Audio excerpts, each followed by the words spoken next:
The following is a presentation of ESPN on ABC. Welcome to college football, presented by Jared. You're watching the ACC on ABC. It is a perfect day for football here in Tallahassee, and a tough road test for the number 2 team in America, Clemson. They've never won back-to-back games here at Doak Campbell Stadium. That is the challenge today against Florida State. Hi again, everyone. Bob Wischusen here with Brock Ewert. Allison Williams will join us in just a moment. And with heavy hearts, we will do our best to document a football game for you today here in Tallahassee. But hopefully everyone in Pittsburgh knows that right now, collectively, our arms are wrapped around them, because we are sending every good thought and prayer that we possibly can to the folks in Pittsburgh. It certainly puts it in perspective how lucky we are to cover a football game today. But it is with heavy hearts. Yeah, there's no question about it. Our hearts are with you all in Pittsburgh. We'll do our best. This should be a very compelling few hours of football. And should circumstances warrant, we may be checking in with ABC News at some point if there are new developments with the shooting in Pittsburgh. With that being said, we do have a football game. We do have a program in the Clemson Tigers that seems to, with Dabo Swinney, have developed a culture. And that is, they get to this point of the season, and it seems like they are in the fast lane headed towards the playoff. Well, I don't think there's any question about it. It's a culture that's built on some grit as well. And this season, maybe as much as any, you lose a senior quarterback who transfers. A couple close games. You look at Alabama, number 1. They've not quite had this tested road that Clemson has. And I think because of it, they're better for it. And there is a quarterback that we are excited to see today in Trevor Lawrence. As the Noles take the field, we'll come back and kick it off in just a moment. Clemson and Florida State from Doak Campbell. You're watching the Dr. Pepper Championship Drive Game of the Week.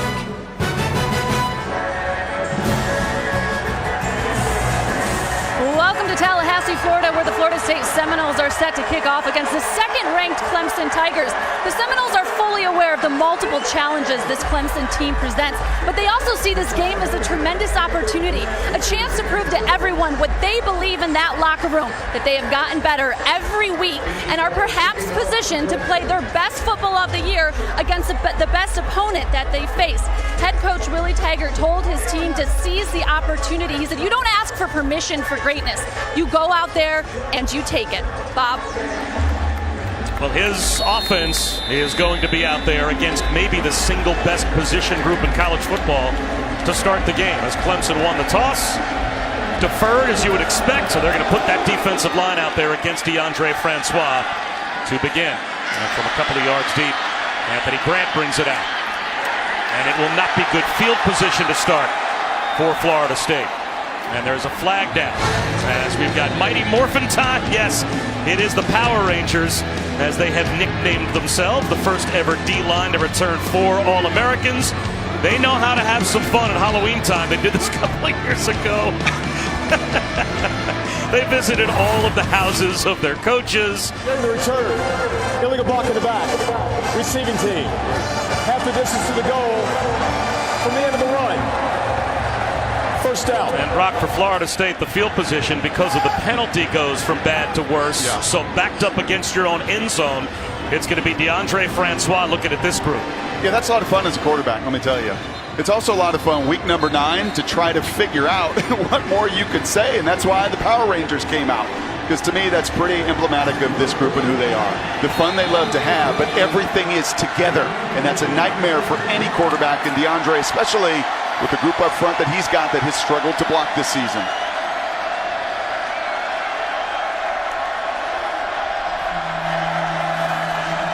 They'll run it with Cam Akers on first down.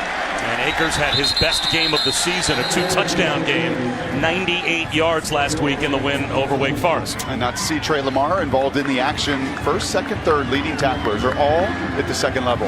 And that, too, a testament to the big men up front that keep 57, that keep 34, and keep number 11 clean all afternoon.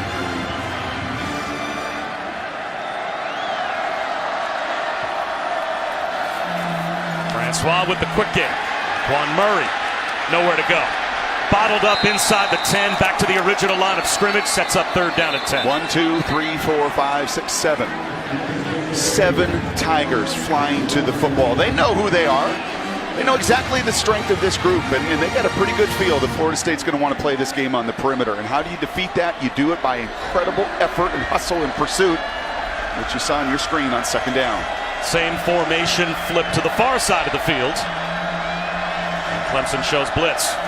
They'll rush only 3. Francois, incomplete. They threw it behind Murray, so it's a 3-and-out to start for FSU. That's about as bad a start as you can have if you're Willie Taggart. Number 1, you return the kick to the 15, take a knee. Give yourself any opportunity against this group. Number 2, and you try to throw an easy game of pitch and catches out there to the perimeter. And the first one goes for Zippo, and the third one falls incomplete, and that's a 3-and-out. So can Logan Tyler change field position from the back of his own end zone?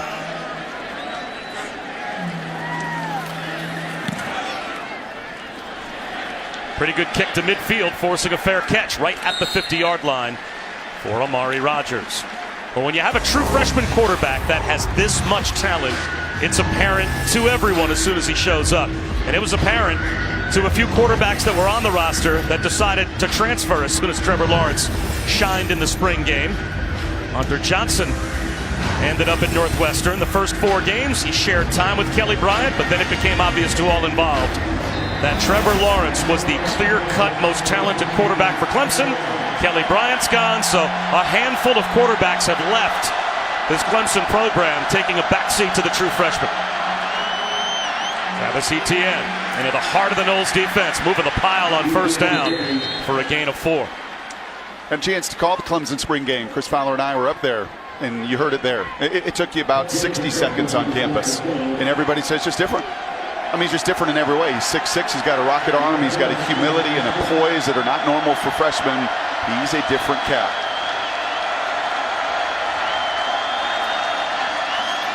Play action and a laser beam right at the first down marker. And Hunter Renfro's got it to the 39-yard line. And we're going to document this throughout. And you saw a couple little quick screens and quick passes from DeAndre Francois, who's got a good arm. This kid has got an arm that's second to none. It's he and Tua in all of college football. And you see how fast that ball gets from point A to point B. Many times, receivers aren't catching it. And the ball is catching them.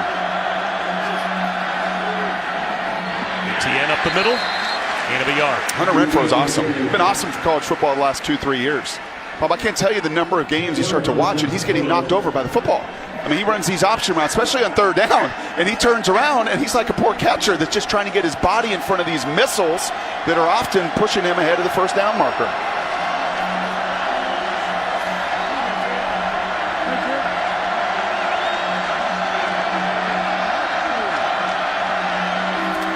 Little play action fake, taking a shot towards T. Higgins, incomplete. Now that is the one area you're going to see Trevor get better. That's the one area where Tua, in year number 2, is better than he is down the field. And I charted every one of his throws last week, just 1 of 5, 20 plus. Anything underneath that, it is on the shoulder pad. It is as those guys come out of break. But that deep ball, that's an area that you're going to see Trevor progress in his career. It's a little more air, a little more opportunity for the speedsters down the field. A big early third down for this Florida State defense as Clemson began at midfield. FSU shows blitz. Here they come. A bullet up the seam, way up over the head of Justin Ross.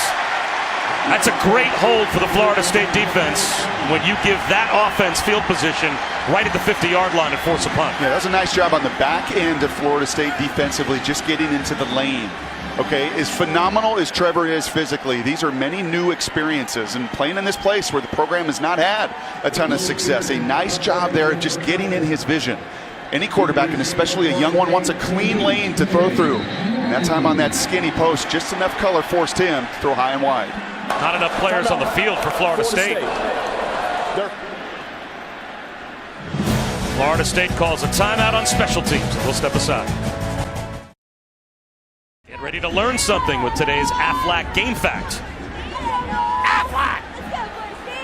And here's what Clemson is trying to accomplish today. The first time to win back-to-back games at Doak Campbell Stadium. They have never been able to do that before. And they have a chance after the Florida State timeout to pin the Noles deep. Bob Wischusen, Brock Ewert, Allison Williams here in Tallahassee. And Will Spires will try and Kick it inside the 10-yard line. End-over-end kick. Into the end zone. A big break for Florida State. So DeAndre Francois will have the football, Brock, out at his own 25-yard line. As tough a kid as you're going to find in this position. Florence has got one of the most gifted arms. Just the mental and physical toughness of DeAndre Francois is what resonates. He has been hit so often in his career at Florida State, and a ton this year. This is the first week, and congratulations to the Seminoles. The first week they've started the same offensive line back-to-back weeks. It took to nearly November. But DeAndre, do not question his toughness. Got to step up in the pocket, got to protect the football, but his durability off the charts. Pardon me, starting at the 20. And they'll try and begin this drive on the ground with a counter to Cam Akers. He picks up 2. Dexter Lawrence is there to make the stop. That's what's so good about this group. You got guys that can rush off the edge. You got the heavyweight right in the middle that is so hard to move. Just such a dominant force who all decided to come back to school for one more run. Quarterback draw. Francois picks up 3 more. It'll be 3rd down and 5. Again, the stop made by Dexter Lawrence.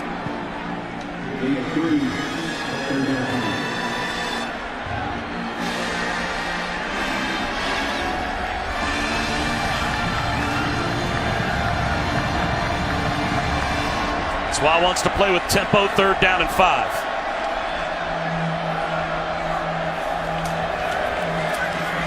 Shot to the sideline, right at the 1st down marker, and that is past the sticks.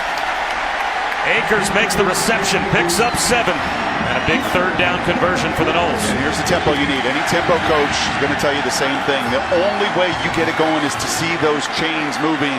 Big 3rd down conversion. Quick game again, out to the edge. Akers again, no gain.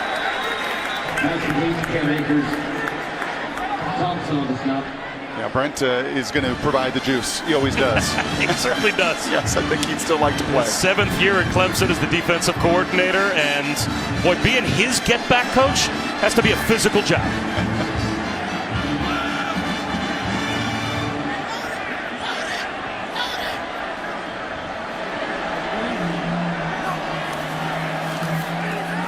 Here comes the rush. Francois out of the pocket. Slide and catch is made by Murray. That's a 1st down. And I think the key there is what you said, stepping up. Even though it was lateral, and that rush comes off his right side, and you're going to see it all afternoon. When DeAndre is going, what they're really trying to instruct him is to either step laterally or step up into that pocket and make plays with that really electric arm he has. Snap goes over the head of Francois. All the way back inside the 20-yard line. Talk about short-circuiting a drive that had some promise. Murray covers it up. A loss of 23. And flags down after the play was over.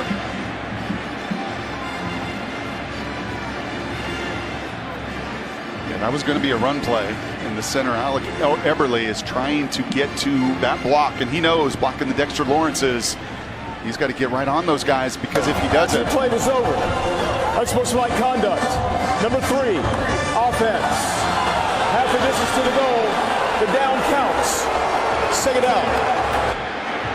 Talk about going from bad to worse. That's going to put you back at the 10-yard line if you're Florida State. So Eberle just airmails a snap, and you saw there was really no chance. He's not even looking. He's still trying to figure out some of that numbers game on what may have been an RPO, and instead it whizzes right by him, and a negative play made worse by Cam Akers, who just loses his cool in the confrontation with Kayvon Wallace. All right, you're Walt Bell, offensive coordinator for Florida State.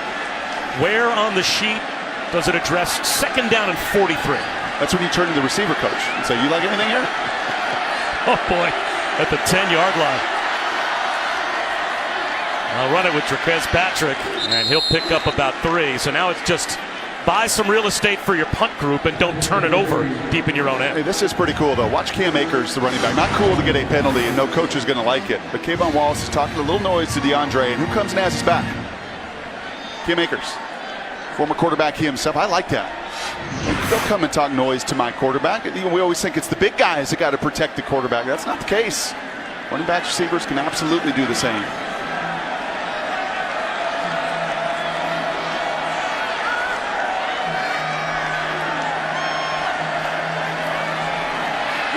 Jet swap, and that does by. A little more room for the punt group out to the 25-yard line as Gabe Neighbors makes a 12-yard catch.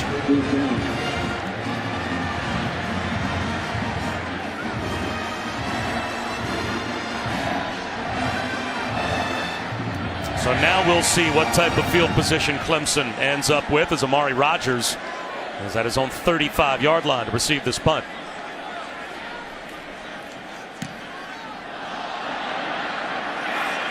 And he'll take it right there and get brought down right there. Good coverage on special teams by the Seminoles.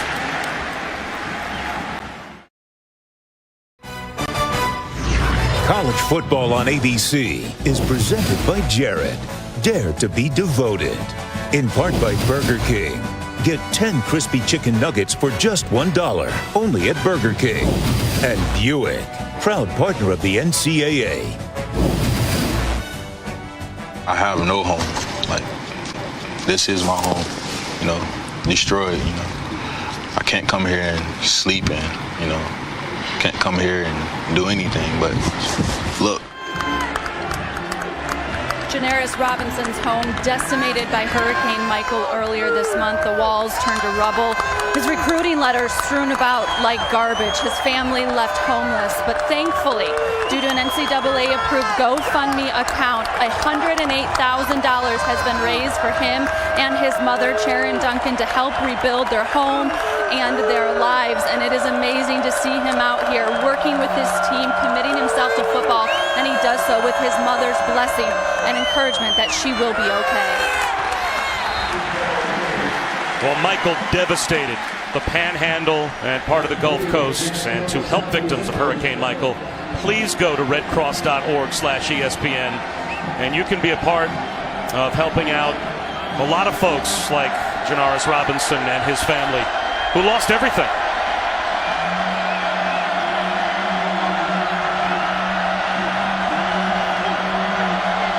That's a false start. Tremaine Ankrum, the right tackle, backed up. Number 73, offense. 5-yard penalty. Second down. That's right tackle Ankrum on the false start, the early movement. How many times, Bob, in our career doing this together, have we heard coaches say the players are so much more resilient as we are? These young men are so resilient. They're the ones that are just incredible leaders. And Mom, they're urging her son on to go out there and do what you love to do. And what a force he has been in that locker room and in this community. Blitz coming on second down. Bullet to the sideline to Amari Rodgers. Lawrence felt the heat. Picked up 5 yards. It'll be third down and long. Yeah, that was a blitz getting, again, right into the vision. Hard at times for a guy that's 6'6", and you don't think you can impact that vision, but you can. You can get in those lanes in all different varieties, whether it was in coverage on the last third down or that time of pressure look.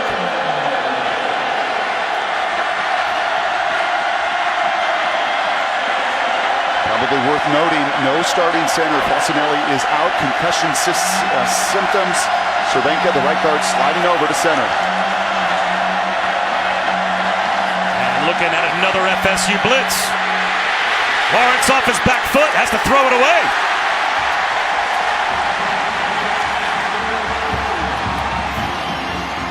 Marvin Wilson in the face of Trevor Lawrence. He sure was. There was some pressure, and if you're going to pressure, you're going to play man behind it. And look at it. Look at the window of opportunity. You tell me. Where are you going here? And I love that. I love that look to say, you know what? I know you're super gifted, and you were 52-2 as a starter, and you're the #2 recruit in America. But we got to trust our guys. And that pressure up front, a big part of it, but that man-to-man coverage, if they can do that this afternoon, there's enough horses up front between Burns and crew to get it done.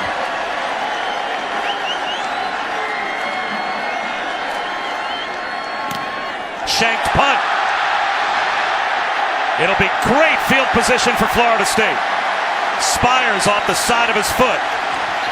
And where will they mark it out? The official on the near side of the field, you can see him making his way through everyone on the Florida State bench. In Clemson territory at the Tigers' 49-yard line, a 14-yard punt. This season, Taco Bell is celebrating student sections and passionate fans like these two right here. Let's see how passionate they are. Yeah, they got to be passionate to go through this. They'll award the best student section of the year. The Florida State Seminoles student section already on Taco Bell's national watch list. Go to ESPN.com/Taco Bell to see how your school can compete and if you're willing to do something like that. Bob Wischusen, Brock Ewart, Allison Williams. Great field position for Florida State. And it gets better. Oh, it goes right through the hands of Murray.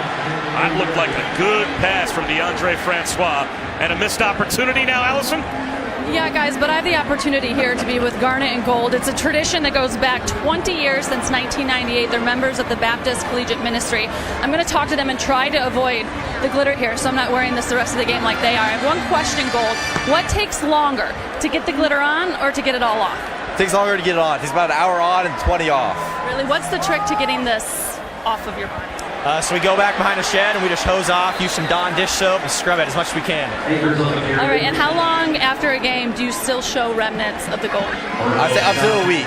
Up to a week. I still a little gold. You wear your team spirit all week. Yes. Toughest place to get it out of? Ears, teeth? Ears. It's in there forever. Oh boy. Not sure I wanted to know that. Can people tell who you are then? Because I know this is like an anonymous thing until you graduate and the next two are anointed. So do people kind of figure out who you guys are because of the evidence? Yeah, sometimes people will like call it out and be like, oh hey, and like say our name, but sometimes they have no idea and we've known them for years, so it's pretty funny. What's the best part? Just cheering on the team and being part of the game day every week. They're famous, guys. People were lined up for photographs before the game.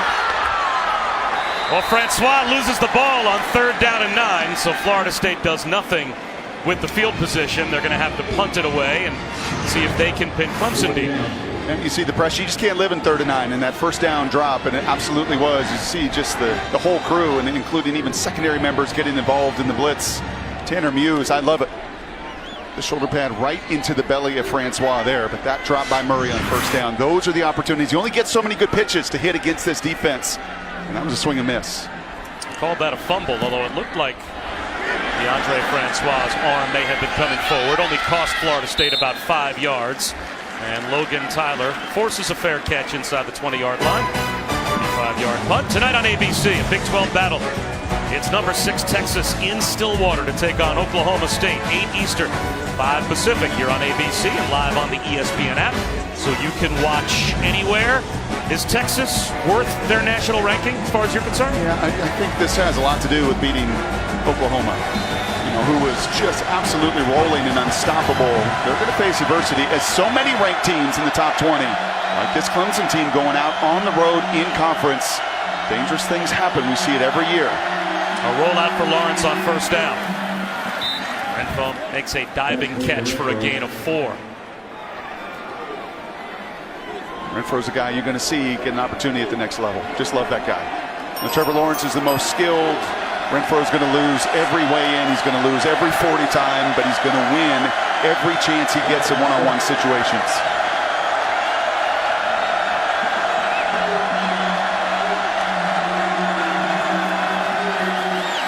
Maybe Feaster met at the line of scrimmage and driven back. Kalen Brooks in the middle of the pile-up. It's an excellent job. The big guys up front in Florida State now, these first 2 series, they had a little bit of pride. That's a real big fella right there.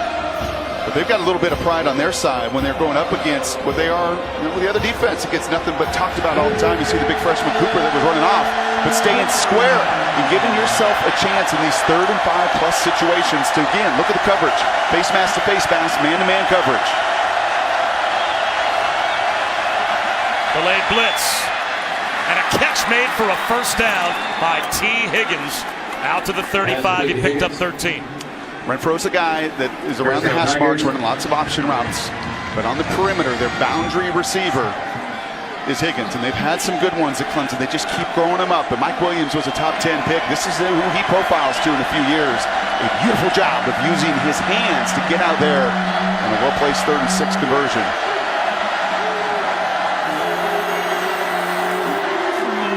Back shoulder, incomplete. Again, it was Higgins, the intended receiver, looked like good coverage from Kyle Myers. You just watch Clemson through the years, and they just continue to put the same kind of body type, the same athleticism into these positions. And Mike Williams grew, and he was bigger and a little bit stronger, but it's the same thought. You get those one-on-one situations into the short side of the field. It's slant routes, it's fade routes, it's post routes. A ton of them, but man, massive amount of opportunity in one-on-one spots. Four-man rush. Far inside of the pocket again. Extending the play right to the 40-yard line. And toe tapping and making the reception is Amari Rodgers. It'll be 3rd and 5. And if you're a corner today and you're thinking, well, this guy's getting out of the pocket, I've got a little bit of separation, he's certainly not going to be able to throw it and close. The air yards, yes, he is.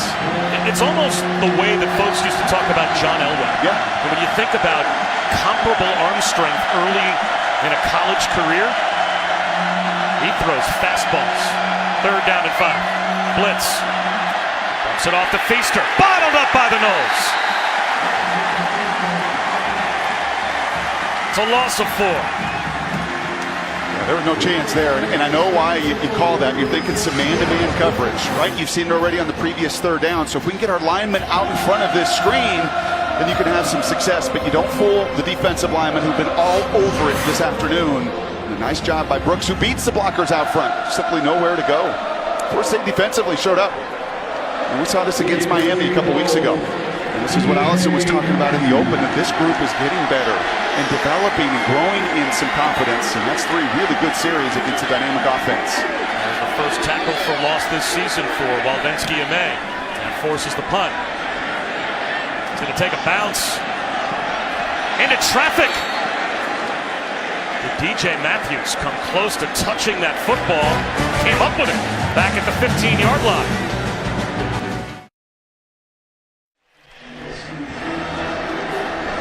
Bob Wischusen, Brock Ewart, Allison Williams back in Tallahassee.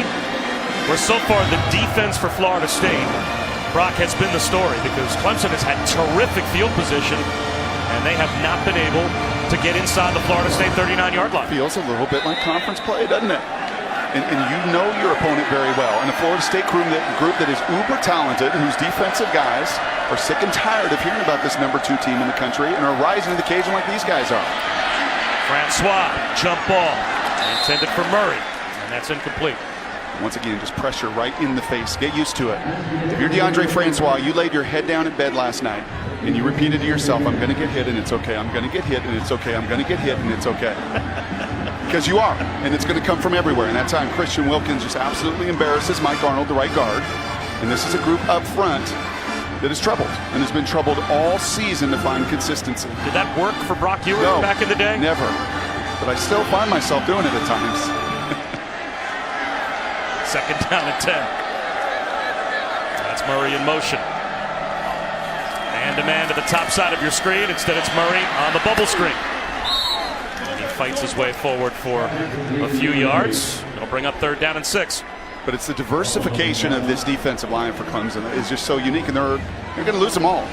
Now, they got some young guns that they're going to grow up and get better, but when you've got the run stuffer and you've got Wilkins and Lawrence inside along with the pass rush outside, there's just not one part of the group that you can contain and feel good about. Francois on the slant right through the hands of Keith Gavin. That's the 2nd good throw in as many series for DeAndre Francois, where his wide receivers did not make a play for him. Yeah, you can't have it. I mean, you just cannot afford that. Not when you're trying to block those guys and you call the right play. And the 1st down play action pass was a huge one to Murray, because it nearly puts you in field goal range on the previous drive. And that time, a 3rd down to get your tempo going. Beautifully thrown by DeAndre, just right through the hands of Gavin.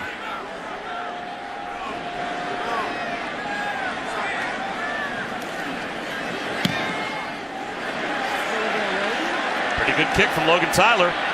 Driving Amari Rodgers with a fair catch all the way back to his own 31-yard line. Week 8 Monday Night Football. It's Tom Brady and the Patriots in Buffalo to take on the Bills. 8:15 Eastern, 5:15 Pacific on ESPN. Also simulcast on ESPN2 in Spanish. Available on the ESPN app so you can watch anywhere. Our coverage will begin with Monday Night Countdown at 6. It's a matchup Mr. Brady has feasted upon. But if those guys, Tom Brady, or you mentioned John Elway earlier, watch these young phenoms. This kid that played 54 high school games, won his last 41 consecutively. And just look at a guy at 6'6" that can just spin it like few others. ETN up the middle. And he picks up 5. Clemson came into this game without their center, Justin Falcinelli, and now they are without their right guard, Sean Pollard. He remains in the locker room. He had some sort of like a soft cast, some extra support on that right hand. They were cutting it off and then took him in the locker room to work on it further. So right now, 2 backups on the line for Clemson.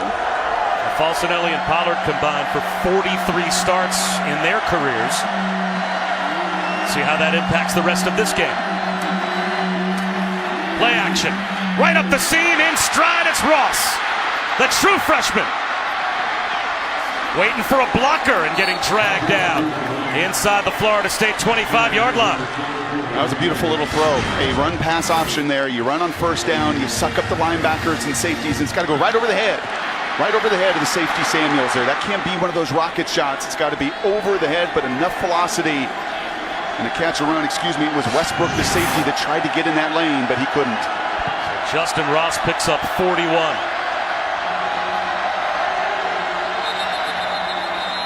Play clock was winding down, or check that, the quarter clock was winding down, so that will take us to the end of the first quarter. Scoreless after 1 here in Tallahassee.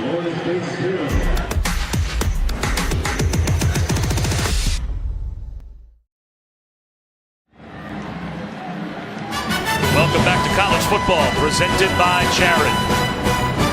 Just about set for the start of the second quarter. Scoreless between Clemson and Florida State.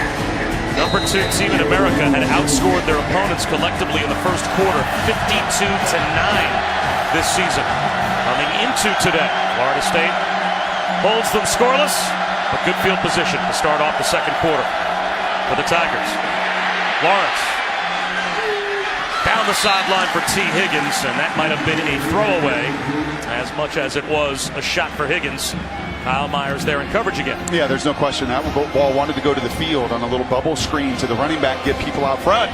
But we've seen this on a few occasions. Trevor has too. These Seminole defenders are a step ahead. Whether it's the D linemen, whether it's the linebackers getting out in front of some of these plays, making life a little more difficult on the freshmen.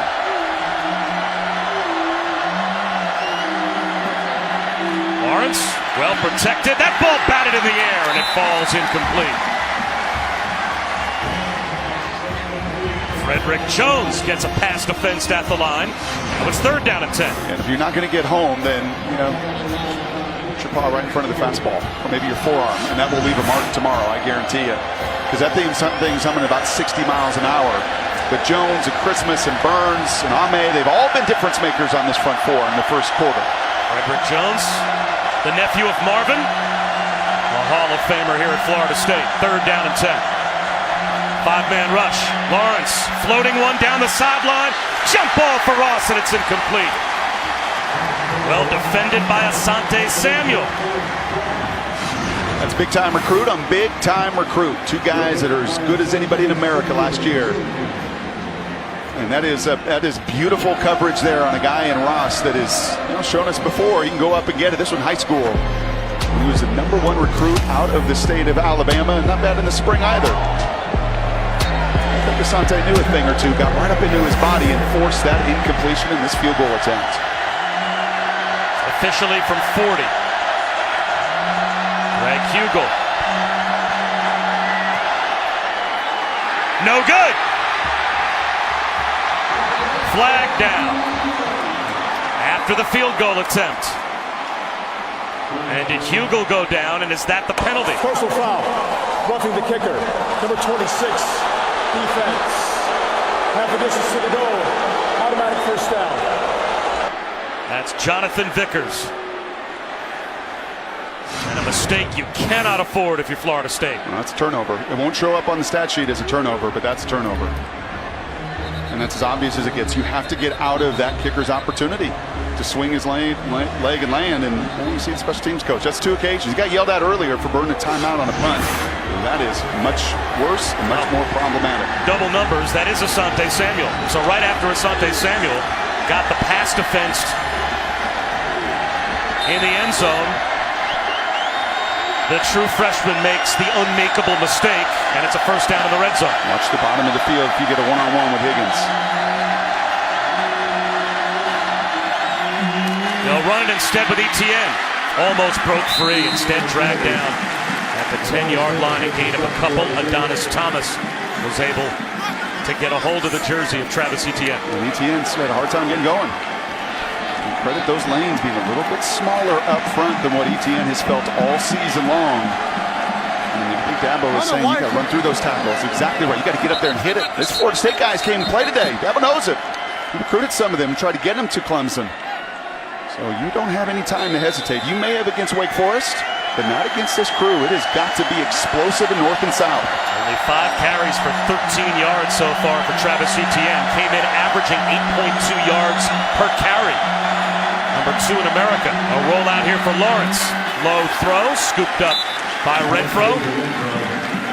At the 7-yard line, 3rd down and 4. That's a heck of a catch.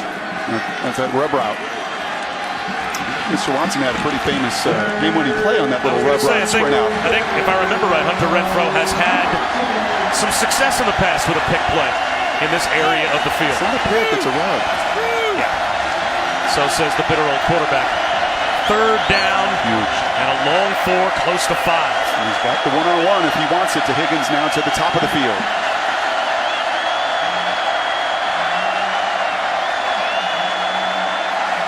Lawrence into the end zone. The jump ball is there for T. Higgins. And he boxes out the defender, and he's got a 7-yard touchdown. And the true freshman knows he cost his team a score. Yep.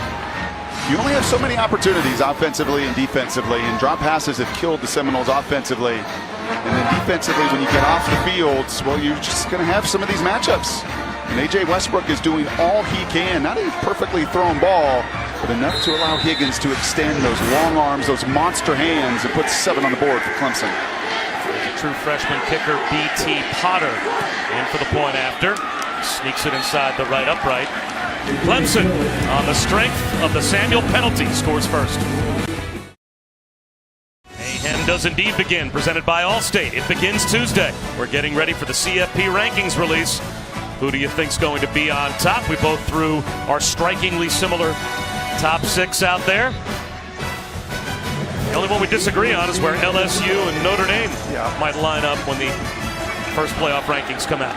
Confident to say there will be a lot more debate after this weekend than the following weekend. And a lot more change as we go through the next 6 weeks or so. It's our first opportunity to say hi to Cassidy Hubbard.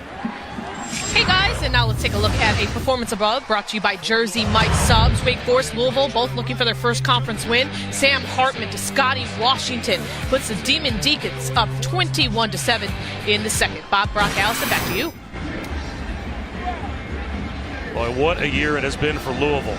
That's a Wake Forest team that got drubbed last week by Florida State 38-17 after they had at one point a 10-0 lead and had 11 consecutive possessions that were scoreless here at Doak Campbell, and now they're getting beat up by Louisville. And I got 2 words for you. Lamar Jackson. 1st and 10 for Florida State. Looking to bounce back. Akers powers his way, or check that, Patrick powers his way for 4 yards out to the 29. And you got to commit to some of that. You're not going to find explosive plays. This run game has struggled. It was a little better against Wake Forest, but nowhere near where it's going to have to be in the years to come for Willie. But you've got to keep that group honest by at least committing to some of that run. Patrick again. And it's going to be 3rd down. There's a flag thrown on the far side of the field.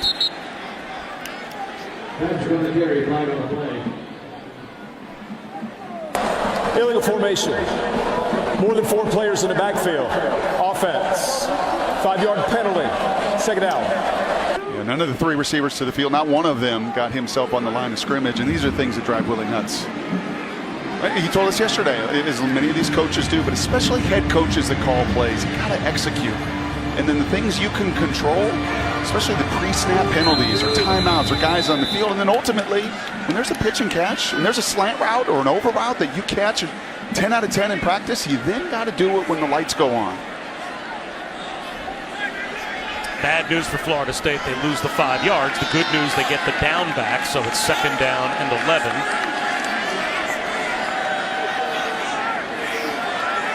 No deep safeties for Clemson. Francois delivers a strike right at the 1st down marker. It's Amarian Terry, and he moves the chains.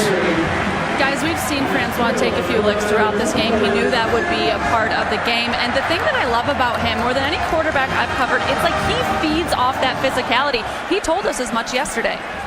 Pump fake here, pump fakes again. And there he is, getting out on the edge.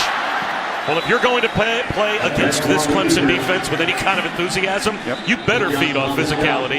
Because, Brock, as you said, he will get hit today time and time again. Yeah, and no shots down the field in that first quarter.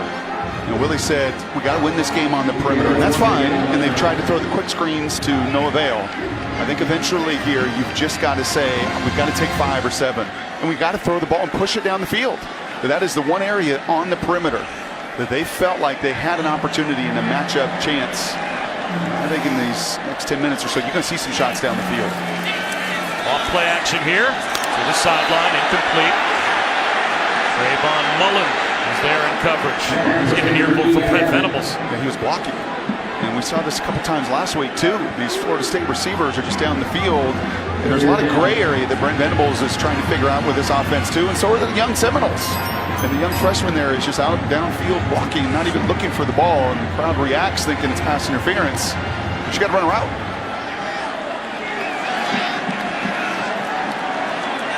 Third down and 9. Blitz. It's picked up. Lob to the sideline. Should have been intercepted. No heat on that pass from DeAndre Francois. And Kayvon Wallace dropped it. Yeah, I think part of the reason there, you've got to see the safeties. And you're expecting a pressure look, as you said. They bring 6. What usually comes with pressure? Man-to-man. But not that case. They play zone to the field. They play cloud coverage, and DeAndre just assumes with that pressure, well, I got man-to-man coverage, and does not see the zone coverage and the safety. And Kayvon, it should have had that interception. Flag thrown before the punt snap. Any coordinator worth his worth or QB coach tells you as a quarterback, scan the secondary first. Okay, they will tell you pressure packages, coverages more than anything else.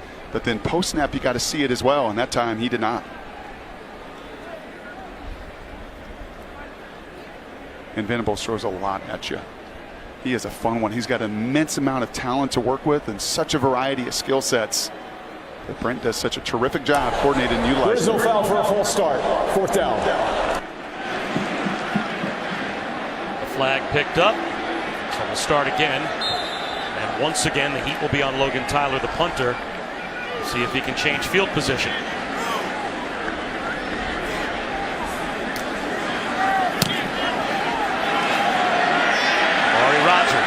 Inside his own 15-yard line. Breaks the first tackle. Gets to the edge. Finally lassoed down all the way out at the Clemson 42-yard line. A 28-yard punt return.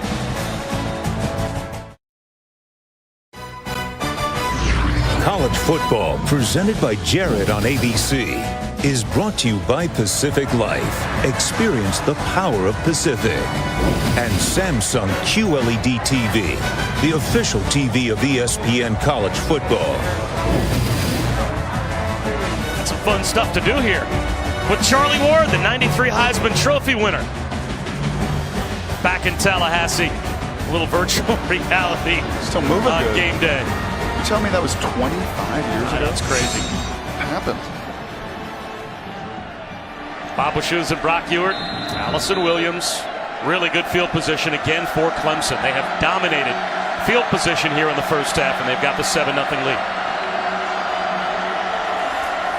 Trevor Lawrence keeps it.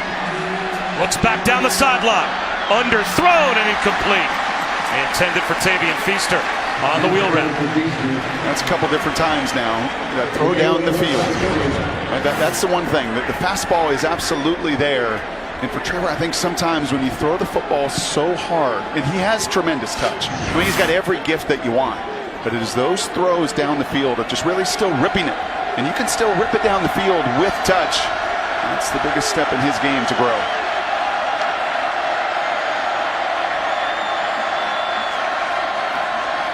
And off to Adam Choice for 1.5 yards. These guys up front doing a good job, and there is no Falsinelli. And Pollard's battling injury, but these guys can feel it. Cooper can feel it, the big freshman. We saw Frederick Jones with the big play. We've seen Marvin Wilson hit Trevor Lawrence. And this defensive line is doing their part. Special teams, offense, not so much. Now on 3rd down, can they get that guy going? Number 99, right in the middle of your picture, Brian Burns. 23 career sacks.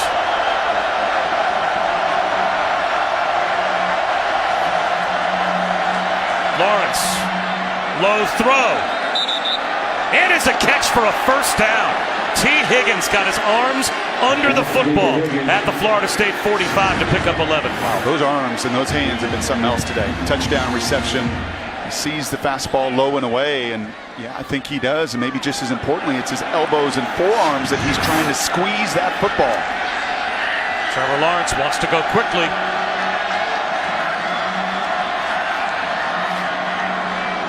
Another rifle shot to the sideline, and this time Renfro could not haul it in with one hand. 15 schools, all on one network. A new place to call home. It's the ACC network, and it's on the way in August of 2019. I mentioned Burns earlier. It was this game. 4.5 tackles for loss, couple sacks, couple forced fumbles a year ago. But he played such a force, and Hyatt doing a nice job at left tackle against him today. Here's Etienne into the secondary for the first time. And that looks to be good enough for a 1st down, right at the line to gain. And they'll say without measurement, it is a Clemson 1st down. Big time block by Hyatt right in front of him. And I think that conversation with his head coach, and put your foot in the ground and go, man. Not against these guys today, not in this building, not where we've never won back-to-back games. Mitch Hyatt doing a nice job against Burns, pass blocking, and that time setting up Etienne as pin and pull. He comes around, creates a lane.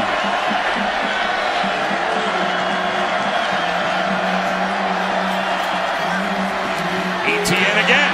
This time he's running through on tackles. 15 more. And I don't know where middle linebacker Dontavius Jackson was going on that play, but he went the wrong way. And in so doing, created an amazing open gap that Etienne is saying, okay, finally, now this is Clemson football. This is what we have done all season long. Pacing for 40 rushing touchdowns as they did in 2017, which is just an amazing number as a team. Screen, T. Higgins. Dragging tacklers inside the 15. To about the 13-yard line. That ball gets from point A to point B on these quick passes. Look at it. Look at the miles per hour. I measured 1.3 seconds to cover 90 feet 2 weeks ago against Wake Forest. That's 61 miles per hour. Check my math out there, all you mathematicians. But it is just truly remarkable, whether it's on tape or as you sit up here in the press box and watch it. Quickly out to Amari Rogers. He gets to the edge. He uses the stiff arm. 1st and goal for Clemson at the 3. It just doesn't look like much, right? It's a quick screen. Everybody in college football and high school runs a quick screen. But when you can throw it from the far hash outside the numbers, and Amari can have his eyes up because it's put right on his shoulder pad in an instant, it just allows you to break tackles. Look at it. You don't have to worry about it. Most guys are catching that, turning, feeling the contact, but because that ball is on him in a second, it gives him a chance to break those tackles. It's eye-opening when you put up miles per hour numbers of all those NFL quarterbacks, and he's 5 or 6 miles per hour faster as a true freshman. But you see it?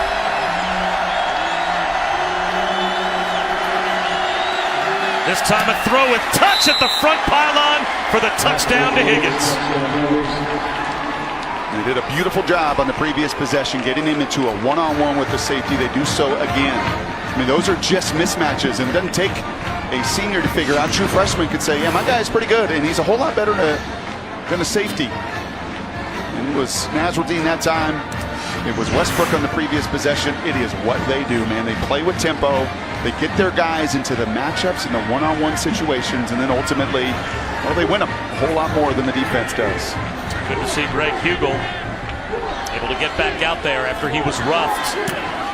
And He knocks the extra point through. 2-touchdown lead for Clemson here in Tallahassee, midway through the second. We are back with a look at today's unexpected outcome, brought to you by ExxonMobil. And there have been a couple of unexpected outcomes the past couple of years in the regular season for Clemson. 2016, upset by Pitt. Last year, upset by Syracuse. Eric Dungy had a 278-yard, 3-touchdown game, and they stormed the field at the Dome. They're trying to sidestep any of those possible unexpected outcomes this year. And Brock, there's no one left on Clemson's schedule that should at this point be a real threat. Still in all, though, you have to play all these games through, and we've seen them upset before. I don't think they've got the margin this year. Not with Notre Dame, not with an ACC that's a little bit down with some of their peers. But I will circle at Boston College in a couple weeks, as you saw last night against the Hurricanes. That team can play some defense. It'll be a touchback for Florida State. Let's go back to Cassidy. Thanks, Bob. DirecTV, more for your college football thing. ACC Coastal leader UVA hosting North Carolina. Bryce Perkins to Joe Reed over the top, a 27-yard connection, 14-7 Virginia in the second. Bob?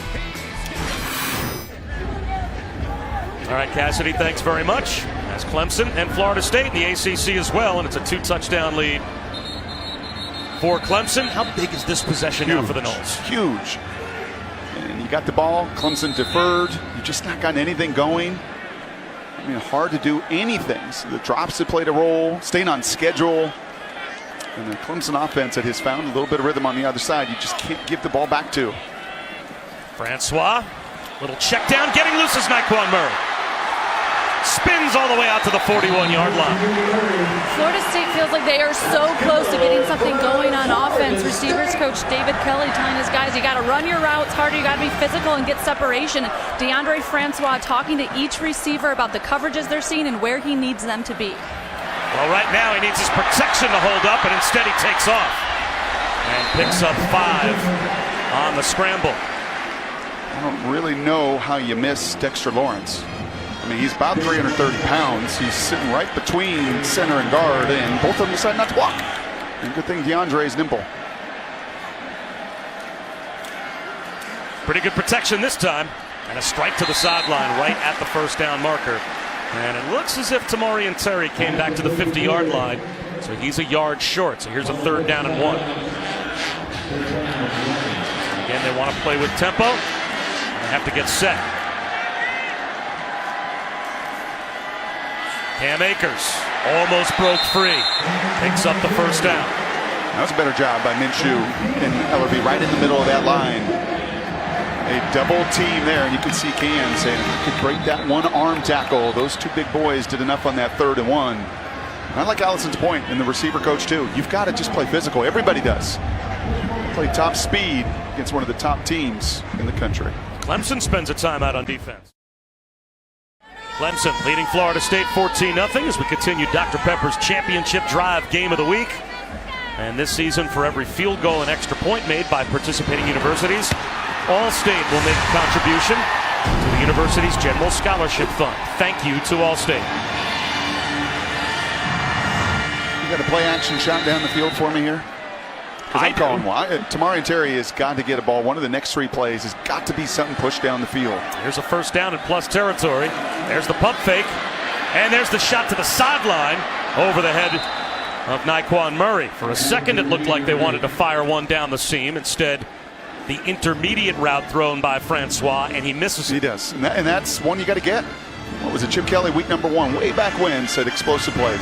16-plus yards in your passing game, and that was. It's going to be 15-plus, 16-plus in your passing game. You hit one of those, you score 45% of the time.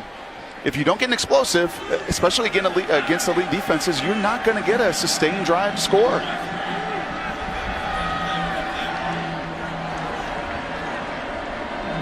That's Cam Akers in motion.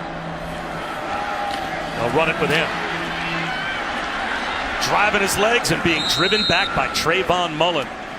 So the corner to the near side makes a tackle after a gain of only 2, and it's another big 3rd down. When you throw it on first down there, you often can then put yourself a little bit behind the sticks, and that's a throw that DeAndre missed. You can talk about a couple of the drops. You just don't have margin when you play a crew like this on the other side. that's top ranked in nearly every statistical category. And the pitch is there to hit. You've got to hit it.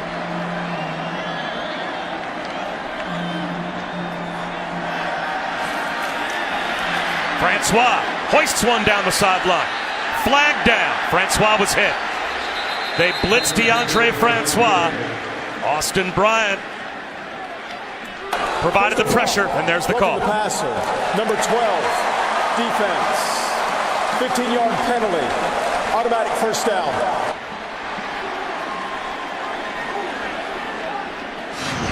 We talked about the toughness of DeAndre and the number of shots he has taken. And that call is going to be because he was hit below the waist.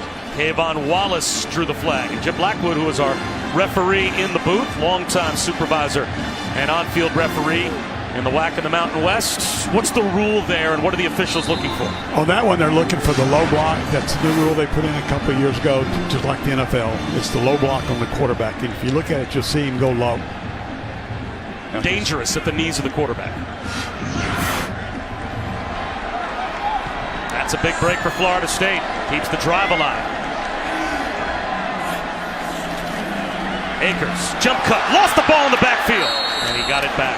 So here's one of the challenges I have on that. I totally get it when that hit is at the knees.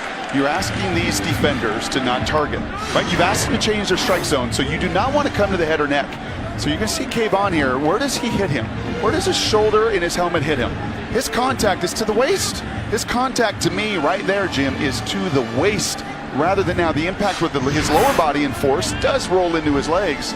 But what are you asking these guys to do at full speed? It's what I hear from all my defender friends. You don't want forcible contact to the head or neck.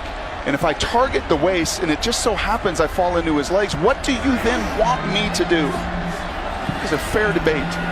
Francois wide open in the flat, another dropped ball. Cam Akers drops it, so it's going to be third down and long. So what do you say then, Jim, to those defenders that feel like they're stuck in the strike zone? I think in this situation, he just went low. He hit him in the way he said, but then he catches it, and the rule is to protect the quarterback. They want to protect the quarterback.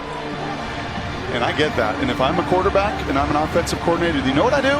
I also devise a scheme that a safety can't come 15 yards full steam ahead and unload on me. And that's what Dabo's saying. He's like, hey, I'm hitting him in the waist. He's at his waistband. Between the waist and the chest is our target zone. In full speed, it is hard to do. Third down and 15. Flags everywhere. This is going to go against Florida State again.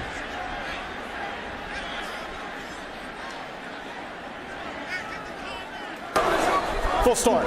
Number 72, offense. 5-yard penalty. Third down. And I don't think Willie's a note taker, right? You see a lot of head coaches. I think when you're a play caller, you don't have time necessarily to take notes. But if he did, he'd have about 6 or 7 of these notes. And you see the confusion there. Eberle, for some reason, thinks his quarterback is under center. He hasn't been under center all day, son. But if he took notes, he would have roughing the kicker, false start, bad snap, fumbles, drops. I mean, it's just been, unfortunately, against a good opponent, you just not give yourself a chance. This might be a challenge just to get into field goal range. Francois, floater up the seam. He was hit as he threw, and it's intercepted by Trey Lamar. The middle linebacker to the sideline. Stays in bounds and returns it inside the 40. All the way down near the Florida State 30-yard line. Christian Wilkins pressured Francois. And just a 4-man rush. You've seen just about everything. You saw a safety blitz with Kayvon. You've seen corner blitzes. But you just see the pressure right into the face. 2 Power Rangers, the buddies, the best friends. Christian Wilkins, Dexter Lawrence, right into the grill of Francois. And Trey Lamar, who is known at 250 pounds to be that run-stuffing middle linebacker, shows you that speed is spread throughout the roster. We talked about DeAndre Francois. There was no question he was going to get hit today by this defense, and especially that defensive line, and that time it caused a turnover. Lawrence on a keeper, breaks a tackle. And does he get walloped at the 25-yard line? That's Hazeldean. That's the safety. And you see the Tigers don't really care to see their 6'6" true freshman get unloaded on like that. But Hamson Nasruddin is the guy that when I asked defensive coordinator yesterday, Harlan Barnett, almost that play, if Trevor Lawrence is in the outlet and he's exposed, he's running, who is the one Seminole that you want to tee off on him? He didn't hesitate. He said Nasruddin is the guy that when he hits you, parts and pieces of helmets and shoulder pads explode.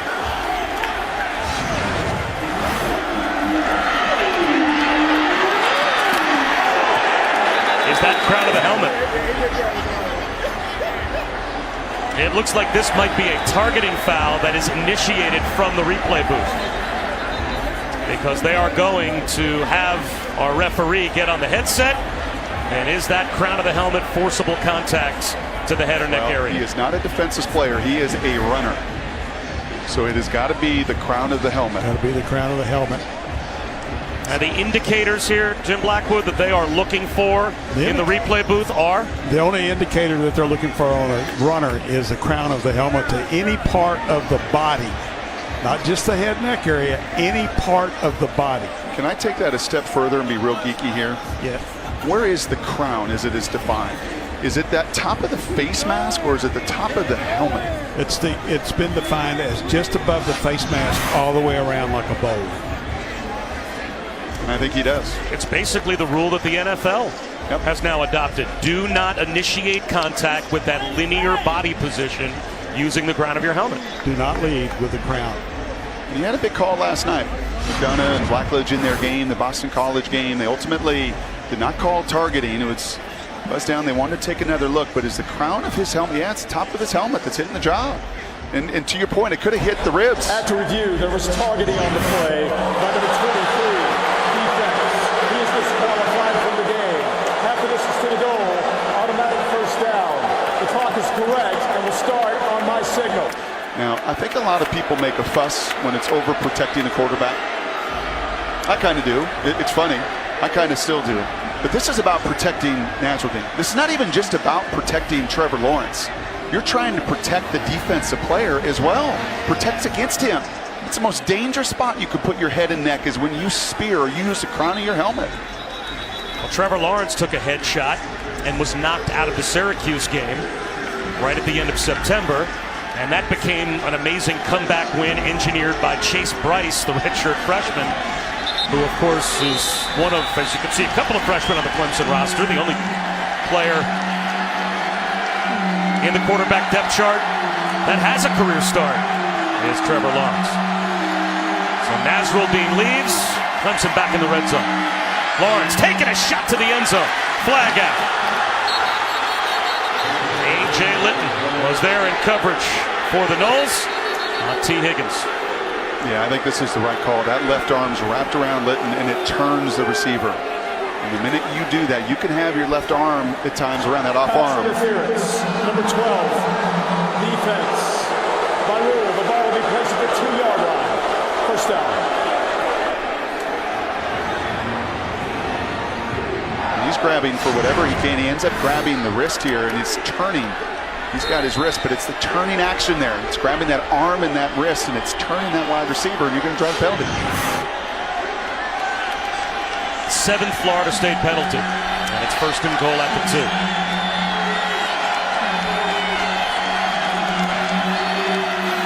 Play action. Lawrence. That might have been a throwaway as much as anything. It's pretty poised, isn't he, Bob?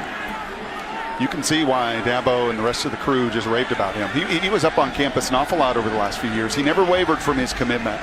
He ran basically the same system in high school, so when he came and early enrolled, it was obvious to everyone the minute he stepped on campus who the guy was.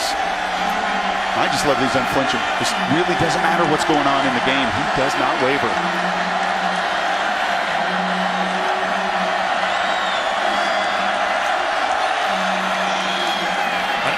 Pitch to Tavian Feaster, and he has stood up at the 1-yard line. So it will be 3rd down and goal. 4-down territory for me offensively. The way my defense played, on Dabo, and I'm influencing these calls and these plays. I wouldn't even mind putting this emphasis on my big guys up front. It's a good test. It's a good Seminole crew on that defensive line. 2 plays, about 4 feet.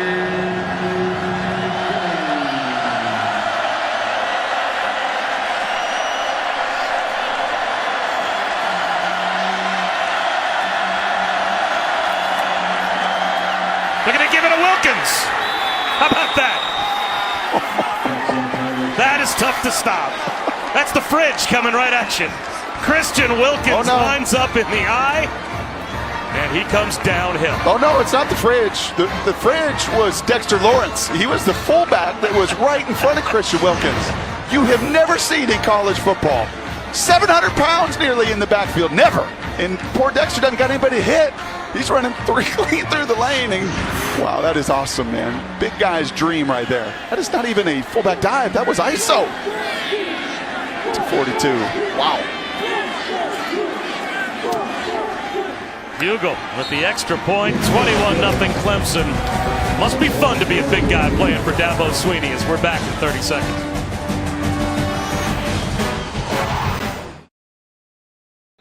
There may have been no more surprising of the Power Rangers to come back to keep this group together this year than Christian Wilkins. He's a grad student. He has already earned his degree in communications. Graduated in 2.5 years. They thought he was going to the NFL. He's back to have some fun. You know, those are called posterior chains right there. That's a nice way to say it, or you say gluteus. And you just have never seen two backs like that. Ever, ever, ever in college football. Find it. Go ahead. Out in the Twitter world. Send it to me. Find me anything that's ever had a 330-pound fullback that's got a, I don't know, 320-pound tailback lined up behind them. That's awesome. I called their spring game. They actually put him in strong safety, Christian, in that game. Yikes. Yeah. He's like, how about being a receiver coming over the middle? Yeah, they ran a little bubble screen, and he came downhill and had a little fun. He's an awesome football player. Awesome. E.T. Potter. That's another one in the end zone. And you can hashtag that, hashtag posterior chain. Well, coming up at the half, we'll check in with Kevin Nagandi, Mac Brown, and Jonathan Vilma. First half highlights, scores from around college football. We'll take a look at our primetime game between Texas and Oklahoma State. All that and more coming up on the Capital One Halftime Report. And I'm sorry to diminish your refrigerator point, because you're right. The fridge did do that in the Super Bowl. And oh, by the way, when he Clemson Tiger, and if the fridge is watching that, he's saying, man, I mean, it was cool at fullback, but fullback and tailback, Dabo? Yep. Wes Patrick pays the price as he picks up two. Not the first time, and certainly won't be the last, that you diminish one of my points. Well, Allison? Let me break you two up real quick, guys. It is so fun, obviously, to see Wilkins and Lawrence out there on special teams, on offense. Dabo Swinney said it's just a whole lot of beef when those guys get going. He said they're such tremendous athletes. Why wouldn't you use them as much as we can? And he said that Christian could probably play tailback, tight end. He is just so dynamic and so special. And he said these guys love it. They love being out there on offense. They love being out there on special teams. He said they'd probably storm my office if I ever took them off special teams, and nobody wants to see that. That's not safe for anybody. Well, think about it, Brock, why this group came back and why they embraced this program. I never heard anything as profound as Cleveland Farrell, number 99, this spring, sitting with those four guys. He said, when do y'all come back? Well, not only having the time of our lives, as Allison pointed out, the fun that Coach Dabo has. He said, you know, a lot of programs in college football, they use players. At Clemson, they mold players. And I just kind of dropped my pencil. I never heard something quite like that, frame it that beautifully, and he's right. Francois hit as he throws down the sideline. Again, it was Christian Wilkins all over Francois. And Francois, again, has to be helped up as that defensive line really is now starting to tee off. Yeah, you become one-dimensional. You got no chance against these guys. And you see him right in the middle. That's Eberle. That's the best lineman. You know, I think Eberle's looking for some help with the left guard, Minshew. He doesn't get any of it. And whether it's three-man rush, four-man rush, when you can just dominate that math game, right there, your four beat the 5 or 6 blockers, you're going to win. Our own Todd McShay's got 3 of those guys projected to go in the top 11 of the draft. Now, when was the last time 3 of the projected top 11 picks in the draft came back to school to play and continue as a unit? That's just unheard of. They all take the money. They all go to the NFL after a 46-yard punt. Tonight on ABC, it is a Big 12 battle and a good test on the road for number 6 Texas in Stillwater to take on Oklahoma State, 8 Eastern, 5 Pacific here on ABC. And live on the ESPN app, so you can watch anywhere. And those Cowboys actually get after the quarterbacks. Number one in the country at sacking the quarterback. Even better than these guys do here in the orange.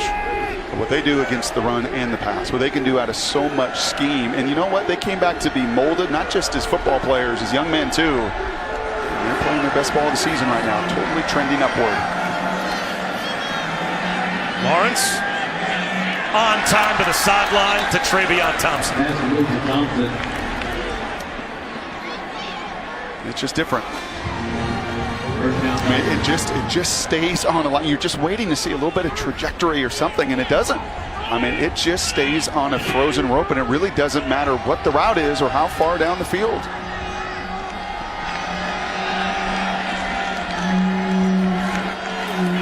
Blitz, and on a line to the sideline again, it's Amari Rodgers. Can I go like kind of in the Wayback Machine and come up with a comparison of my own? I remember covering the Jets in New York when they brought Vinny Testaverde in, and going to the Jet practice bubble and watching Vinny Testaverde throw 7-on-7, and it was ridiculous. Thing of beauty. Oh, you want to talk about a ball, every spiral perfect, jumping off the hand of a quarterback, and when this kid throws, it's got that same kind of look. Every pass right on time. He takes another hit here as Burns got in the backfield, but Trevor Lawrence with another first down hookup, and it just jumps off his hand and looks different. Well, there's a few things going on. As you asked for Burns earlier, and that time a line stunt, he actually gets to Lawrence, just not in time. A few things fundamentally is it all starts at his base. Watch his power. Watch the number of times his posture and just the ability to use that body and those legs.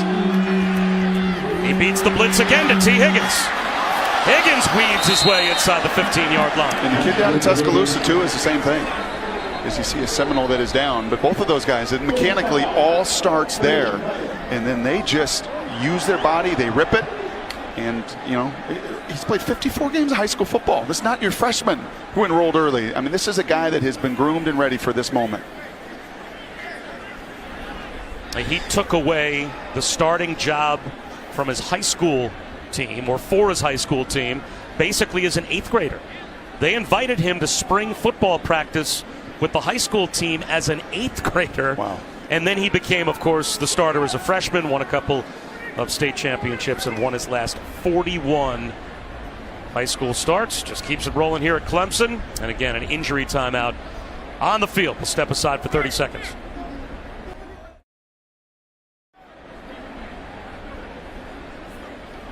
Continuing an injury timeout on the field here in Tallahassee. Dontavius Jackson being looked at by the training staff, and he's been down for quite a while. Clemson just about in a goal-to-go situation. They've got 1st and 10 at the Florida State 11-yard line, up 21-0. And that is a very important piece of the Florida State defense that is just now sitting back up.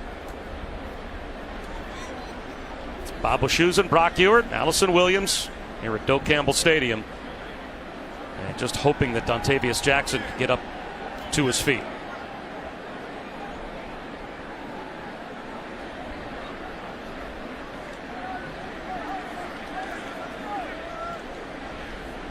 It's unfortunate because this Florida State defense came to play here first 3-4 series of this game. You know, but when you're playing elite opponents, and when you're playing Clemson or you're playing Alabama, you know, you've got to do it, and you, as a group and as a team. And for Dontavius and crew and that front, you know, you go 3 and out, you force a punt, you force a punt, you force a punt, and when your offense just cannot get anything going and cannot sustain and puts you on the field again and again and again against these guys, we're down. First 3 drives of the game for Clemson, they punted all 3 times with great field position. One of those drives started right at the 50-yard line. So the Florida State defense early did all they could to hold their team in the game, but they have allowed 3 touchdowns on the last 3 Clemson possessions, and their offense just has not been able to get anything going. T. Higgins already has 2 touchdowns, been isolated in one-on-one situations. He may go for the hat trick.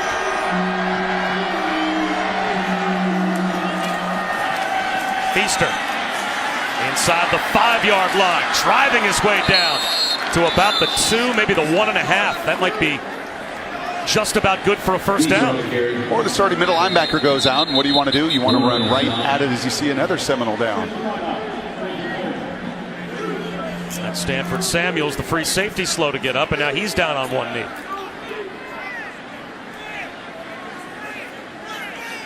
It was a gain of 9 for Feaster, so it's 2nd down and 1 at the 2.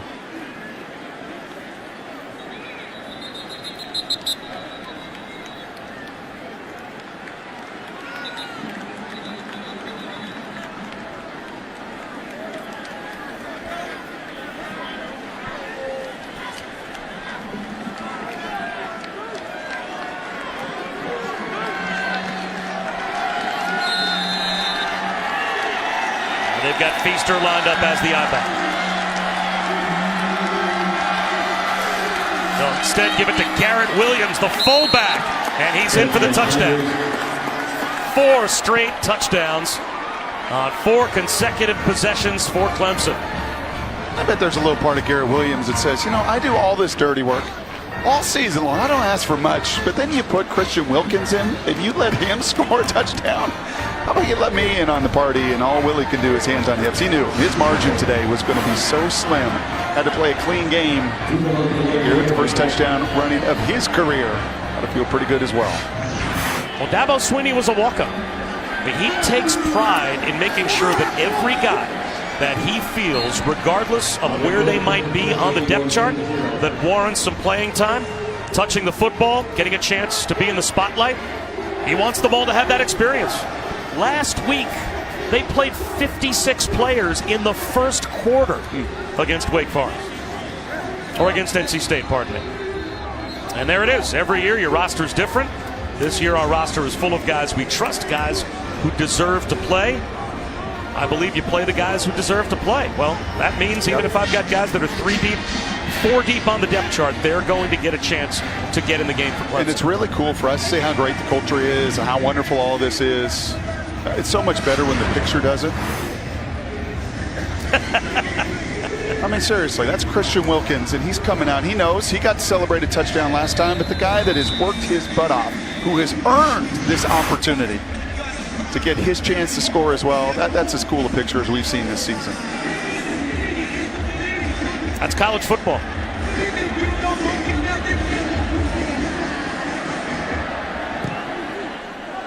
B.T. Potter hooks one into the end zone again.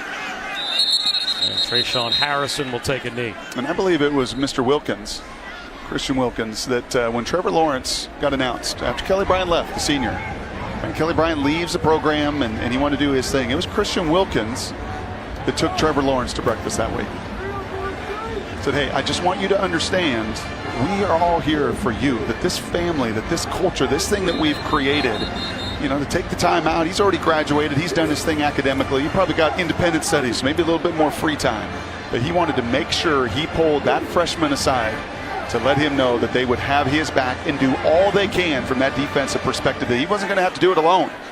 They were all going to do this thing together. Francois hoisting one down the sideline. It's incomplete. Well, you mentioned the free time that Christian Wilkins has.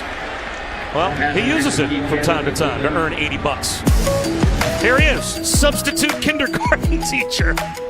How about that guy comes walking into the kindergarten room? And you can see they're even wearing their Clemson gear.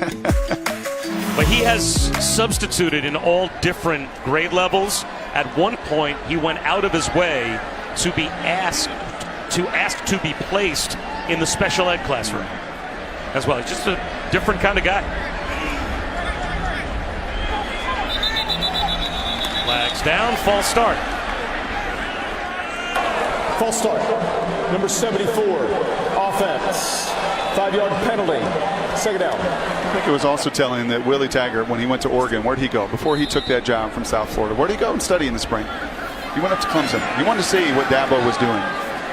He built at South Florida, but in the Power 5, everything else. He wanted to see. He really admired from afar what was going on there. A couple days spent, it became very clear how much they care about their student athletes and grow those guys up. And it's what he wants to do here. That he really feels like in time he wants to create that same environment that his players don't want to leave school, that they want to come back, right? That they've got it so good in both the near term and in their future that they want to be a part of the program.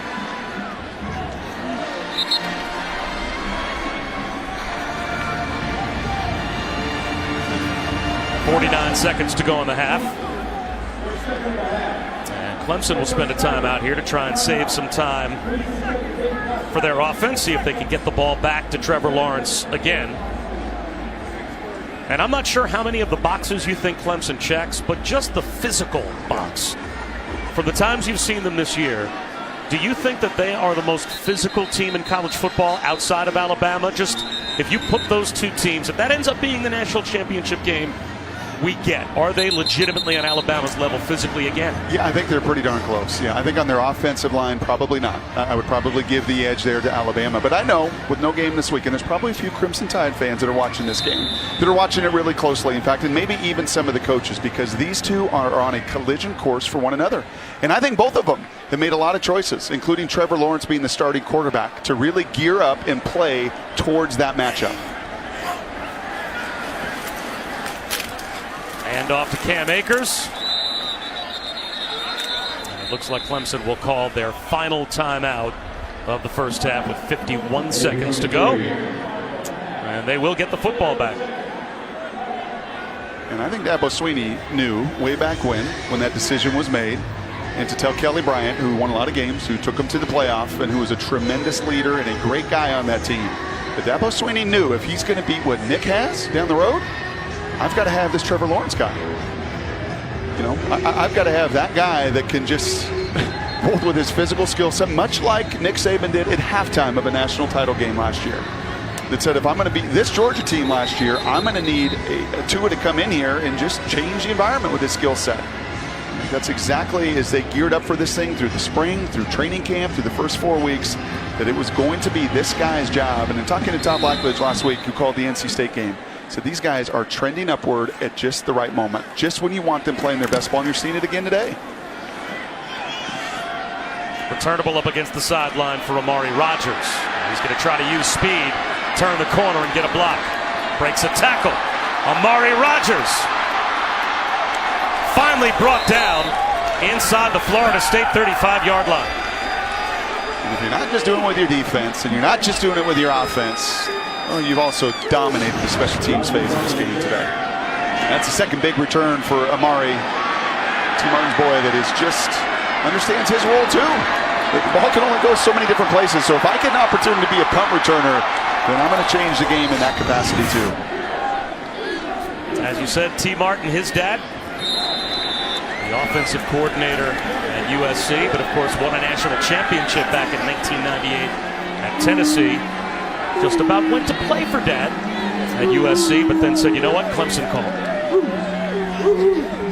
And it is amazing the culture that Dabo Swinney has now created at Clemson. How many top recruits from other college football hotbeds want to go play? That ball pops up in the air on a deflection and falls incomplete.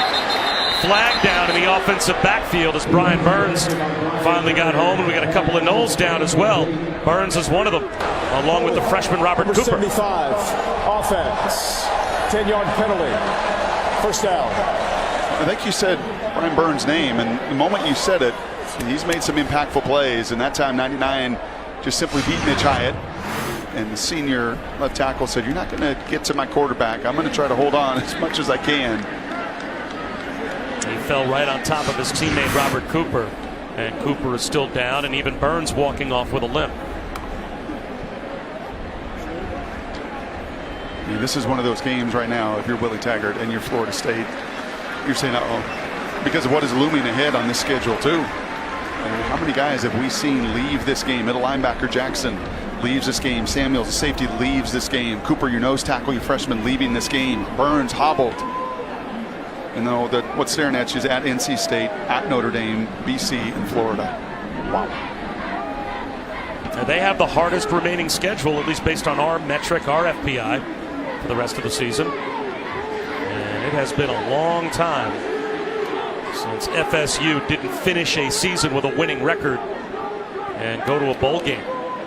41 years in a row that Florida State has been a winning team in 36 consecutive years with a bowl appearance.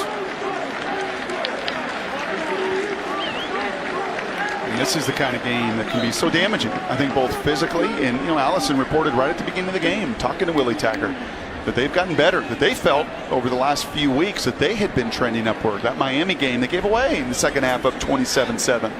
That turnover chain came out and turned it around. And Wake Forest, they ran away from a week ago, that it was going the right way. And I think today it's very clear where their program is right now versus a championship level, one of the best going in all of college football, and what Dabo has grown over the last decade up there at Clemson.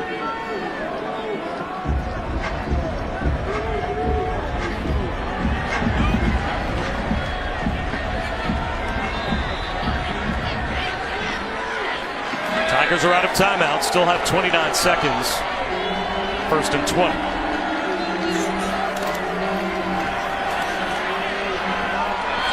Hoisting one is Lawrence. Adjusting to it is Higgins, and it's broken up. There's Asante Samuel again. He's been matched up a few different times. Made some nice plays in some one-on-one situations. And that ball just hanging in the air just a little bit too long allowed Asante to come around that big body of Higgins. Does such a nice job. On his 2 previous touchdowns today, he uses that frame. Too many times you get receivers, okay, that's great, they're 6'3", 6'4" against undersized corners, but when they don't play with their length, it gets minimized. The play there by Samuel to knock it away.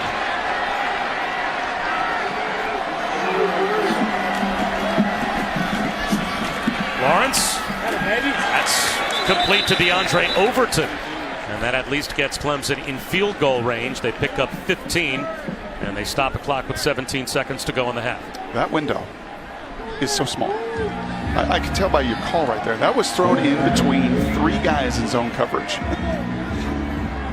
It must be fun. It must be really fun to paint the corners at 99 miles an hour like Walker Buehler was doing last night, right? I mean, it's just, the game is just different. The geometry is just different when you can spin it at the velocity he does.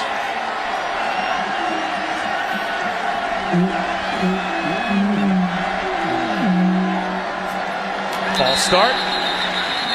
That's the right tackle, Tremaine Ancrum again. False start. Number 73, offense. 5-yard penalty.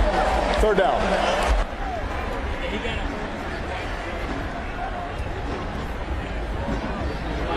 Not a bad game management situation here. You're up 4 touchdowns, but part of the reason you call timeout, so you want to keep stepping on the accelerator. But for a young quarterback to manage the clock and manage these 17 seconds without a timeout in your team as well.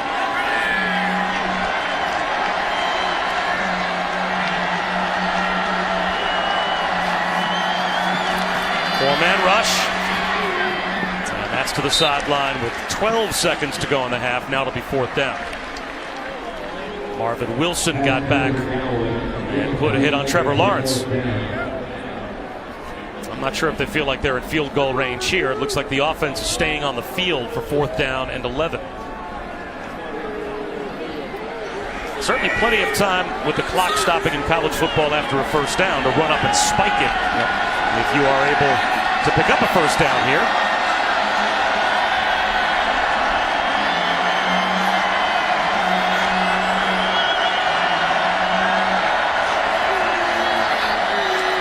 There's the shot at the seam, and it's dropped.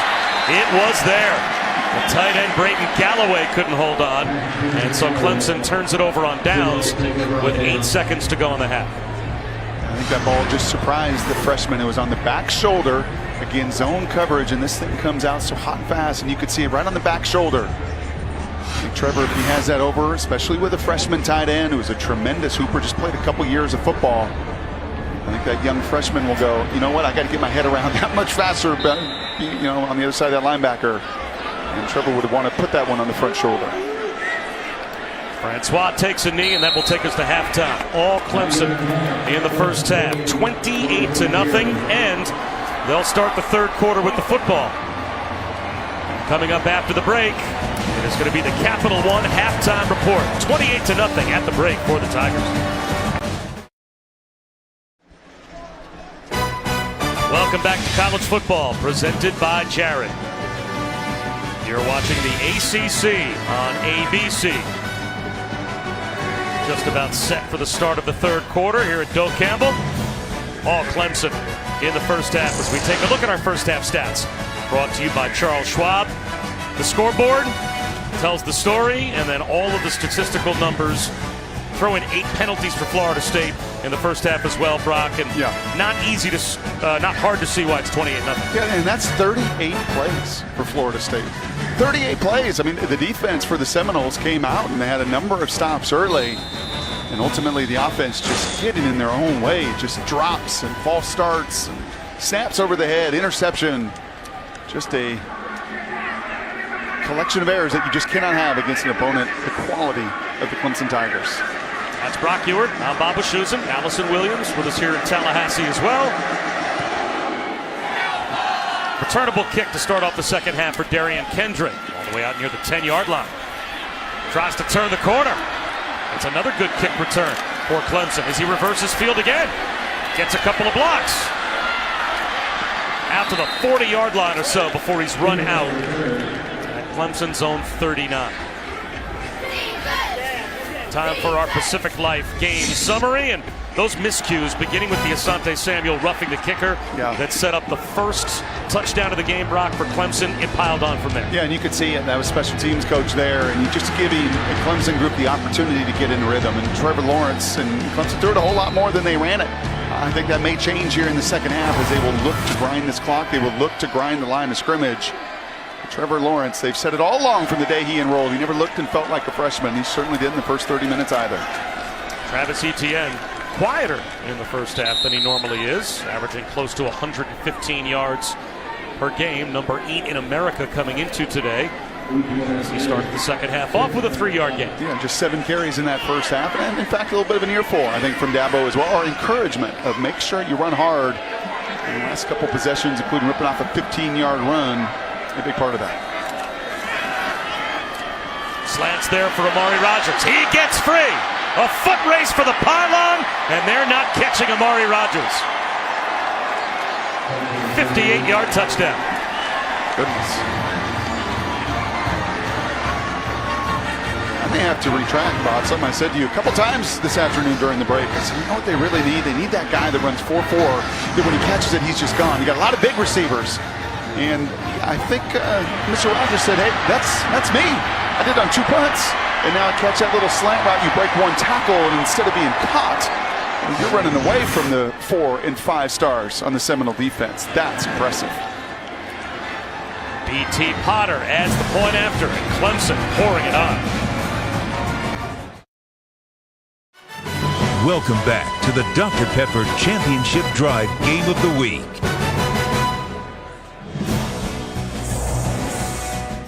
Three Clemson touchdowns in the last 4 minutes and 22 seconds of game time. And they have blown this one open 35-0 here at Florida State. A Florida State team, Brock, that we saw a couple of weeks ago, 3 weeks ago, take on Miami, and at one point up 27-7 on the road before losing a heartbreaker 28-27 down to the Canes. But this is a different level opponent. And I think Willie Taggart might know it. Allison, you had a chance to talk to the Florida State head coach? Yeah, Bob, we are playing losing football. That's what he told his team at the half. He echoed a lot of what you and Brock talked about. He said, we're not doing the things it takes to win a football game, and you have to be near perfect to beat a team like Clemson, and we haven't been. Between the turnovers, the drops, and the bad snaps, he said every time we started to move the ball offensively, we got in our own way. It's tough enough to beat Clemson. They got to stop beating themselves. Yeah, and when you can't run the ball, and you're -4 net rushing yards with that snap over the head, you got no chance. You got no chance against a quality defense and one that is so strong at every level. DeAndre is not going to do it himself. He missed a couple throws. He had a couple critical drops. Just got to play clean ball.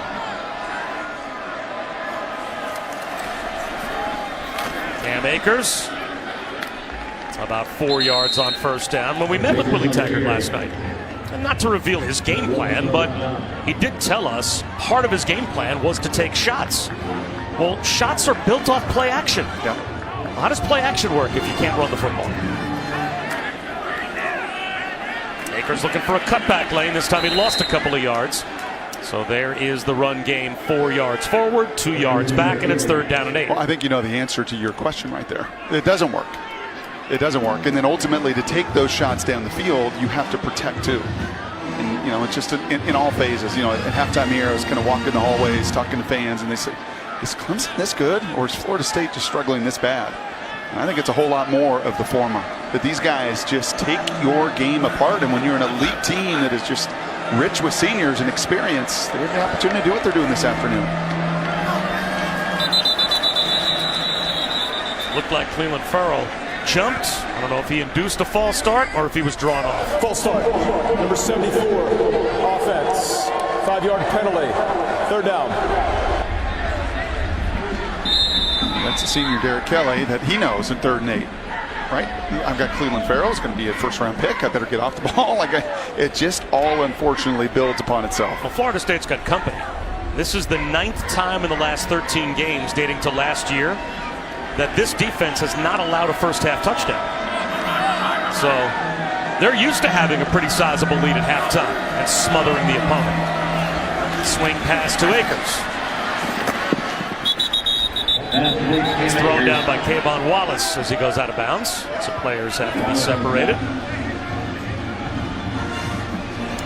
Yeah, I mean, this is, Bob, we have not had the chance to see the Crimson Tide this year, but this is what every one of their games has looked like.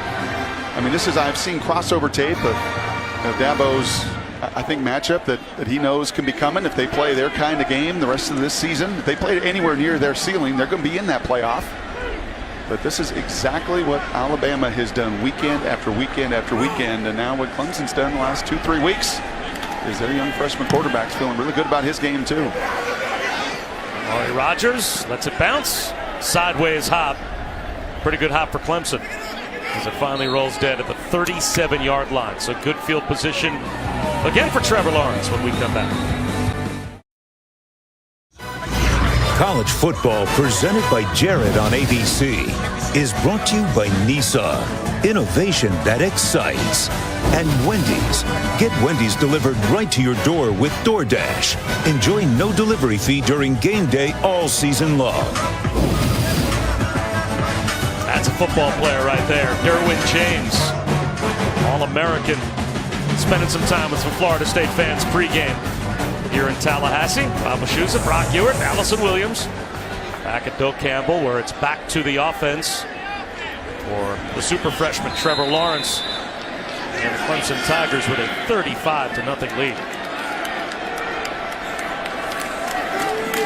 Travis Etienne met at the line of scrimmage and driven back. He may have gotten forward progress for no gain. A.J. Westbrook came up and went face mask to face mask with Etienne. Yeah, now it becomes a whole lot of pride defensively. I mean, what are you going to do? You know your offense is going to get up against it all game. It's about your effort, your energy, and your pride on the defensive side of the ball.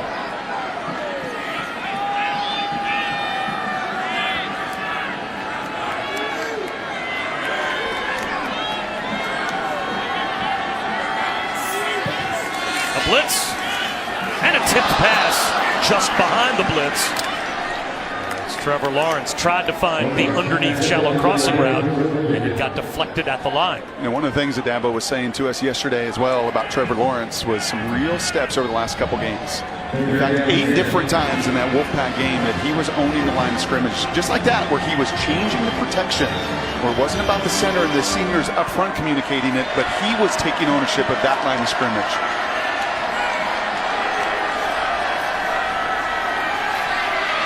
Now he's out of the pocket. Flips one to the sideline and throws it away. I think it's going to be one of the big keys for him over the next 3-4 weeks as well, is to protect himself. We saw him take another massive shot. Nazruddin, the safety, was ultimately ejected in this game for targeting using the crown of the helmet, but that went right to his chin. Knocked out of a game earlier this year. I think that's one of the hardest things for young guys to learn. When I remember John Gruden saying as much to any of even those guys getting into the league is your ability to protect yourself. You do it through protection calls and changing that at the line. You also do it just like that. Not being a hero running into people, throw the ball away.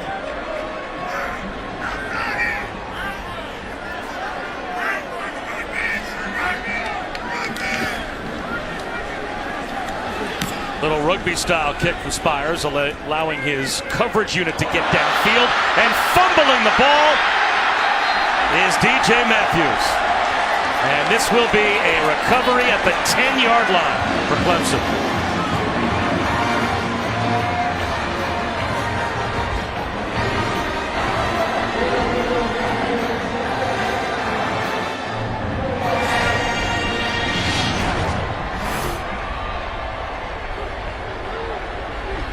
We saw this earlier, unfortunately, with DJ that was trying to be aggressive on a ball that was bouncing, and he went up just in a pile, and he got it that time. And he just takes his eyes off of it. He's seeing what's coming, and he feels like, I got to make a play. I got to make something happen. Just like his punt return touchdown against Miami. And just when it rains, it pours, man. Wide receiver DJ Chase, or TJ Chase, pardon me, comes up with the fumble recovery, and it's 1st and goal for Clemson. They'll run it with ETN. Gets to the 6-yard line. I would honestly use situations like this. I think I would if I'm a head coach or coordinator. But this is not just for these snaps right now. This is projecting over the course of this season. And we're going to get into situations where maybe somebody is down and I've just got to run the football. And I've got to run it right at Willie's crew here. As you can see, the turnover been just a major issue for them this season. Back shoulder throw into the end zone, broken up. Well done by Kyle Myers. Does that make sense? I know I can throw a back shoulder fade. I'm up 5 touchdowns, and how and what when we get number 6. I just wonder if there's ever a time where you're like, I'm going to emphasize here from the 8 going in that I just, even though they got numbers, I want to just run the ball because it could pay dividends later in the year.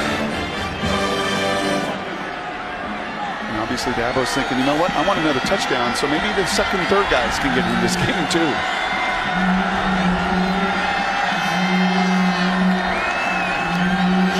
Checking protection. No one in the deep middle of the field in the end zone for Florida State. And instead, they'll take a shot to the side of the end zone, and that's incomplete for Travion Thompson. You wonder with that defensive alignment, is that a check with me for Trevor Lawrence? Or did he just miss receivers over the middle where there was a lot of empty space? I think the routes were called, and that was a check to make sure you're secure at the line. And that time, they brought even one more that you could block. Had a slant route to the bottom of the field, and he decided to use the full area of the field. And better play by Florida State, a little bit of pride defensively, showing up and stopping. So the true freshman B.T. Potter gets a chance from 24 yards out. And he tacks on 3 more for Clemson, 38-0. We're back with a look at celebrating the upset, brought to you by Outlaw King. Back in 2003, Clemson, well, they upset Florida State. Tommy Bowden beat his dad in the Bowden Bowl. Charlie Whitehurst with a touchdown on the ground, touchdown through the air to Derek Hamilton, and the Tigers snapped an 11-game losing streak to Florida State. Quite the scene at Death Valley.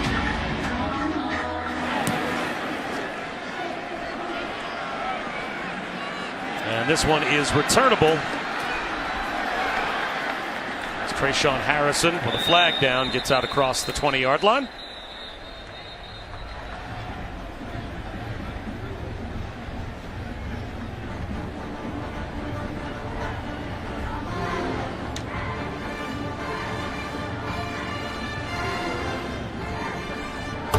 During the return, illegal block in the back, number 87, return team. Half of this is to go from the spot of the foul. 1st down. That is the 10th Florida State penalty as we check in with Cassidy. Thanks, Bob. And now for the all-state mayhem moment. Northwestern controls its own destiny in the Big Ten West and controlling things versus Wisconsin so far. Clayton Thorson to Kyron McGowan back of the end zone. Wildcats up 24-10 on the 20th ranked Badgers. Bob, Brock, Allison, back to you.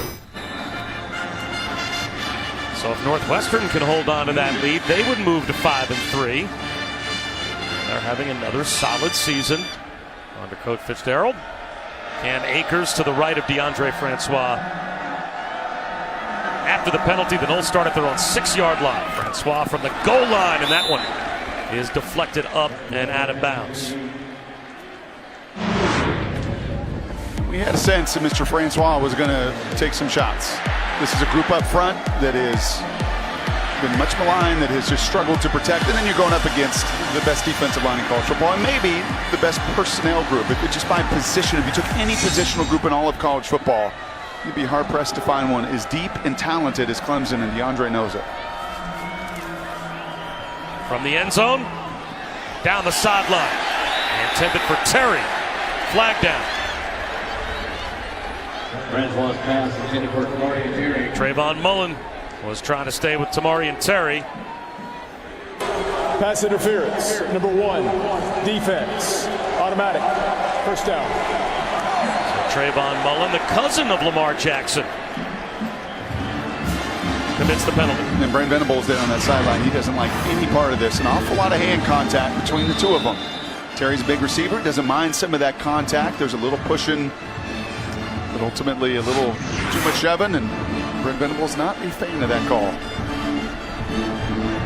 He's got a lot of them. He got a lot of signals because they got a lot of defense here for the Tigers. Akers looks like he lost a yard. And like I said in the first half, I think there is a very good chance that if you are his get-back coach, you actually have to do like weight training. Yes, like I mean, you could see that get-back coach, he spends some time on the bench press. You think he ever gets yelled at? I think he does. You know, we were monitoring Gary Patterson's steps. That's who he is. And there's a lot of signals and late signals as he's evaluating, much like Gary Patterson does at TCU, trying to put his guys in the best position. And there is a lot of energy and a lot of calories burned on that sidelines. Francois bullets one to the sideline. Terry is there. That was one of the first times we've seen DeAndre Francois really able to step into a throw. And that one was a rope, 16 yards. And Venables wants the push off there. We've seen a couple of these. You're right, not very many, but this was going to be some of the theme. Because you're going to have to get these chunk plays today, and just not enough of them. Francois over the head of Trey McKitty up the seam.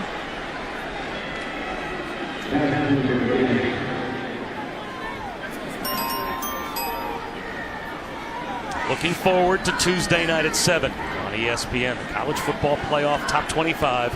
The first rankings release presented by Allstate.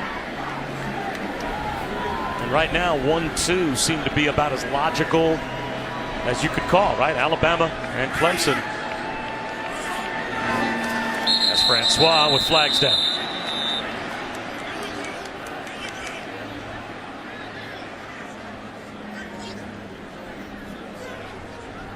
Full start. Number 70, offense. 5-yard penalty. Second down. And do you think, as tight as it can be, fighting for those playoff spots, that Alabama and Clemson, for the teams you've seen this year, have separated themselves and there is a significant drop-off once you get past number 2? Yeah, I mean, Notre Dame, it's awfully tough not to look at what they have done over the course of this season as well. But, yeah, I think just physically in every phase of the game, and as veteran as those crews are, and then just at quarterback, you're just different with Tua and Trevor. Flexing the arm strength for Terry down the sideline.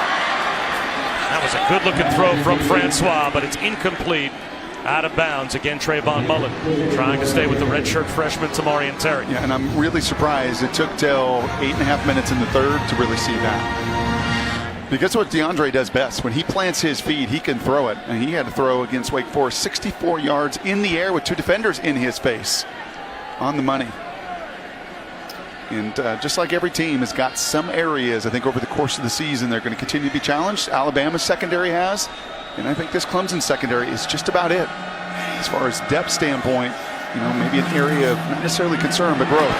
Francois with the pocket collapsing. He goes down. It's Albert Huggins who brings him down. And Big Dex likes that as well. And here it is part of the challenge, and you see with Alabama too, I guess we can continue the parallel conversation, is yeah, the backups come in, but the backups play anyway. I mean, you have seen Huggins already in this game, so even if you put the 2s or the 3s in this system, you know, they're not just coming into a game cold. They played all game, all season. And that guy starts for every other ACC team at D-tackle.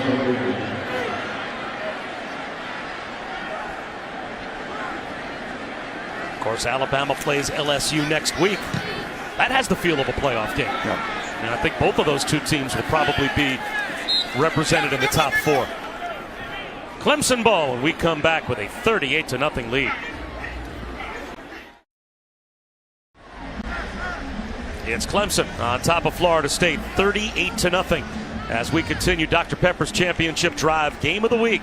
And boy, there is a team in this game looking like they are on a championship drive. And they are wearing the orange and white. Play action for Lawrence. Zings one down the sideline for Rodgers. Oh, wow. Amari Rodgers does it again. 68 yards from Trevor Lawrence.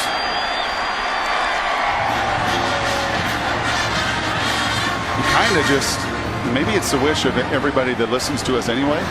You kind of just run out of stuff to say.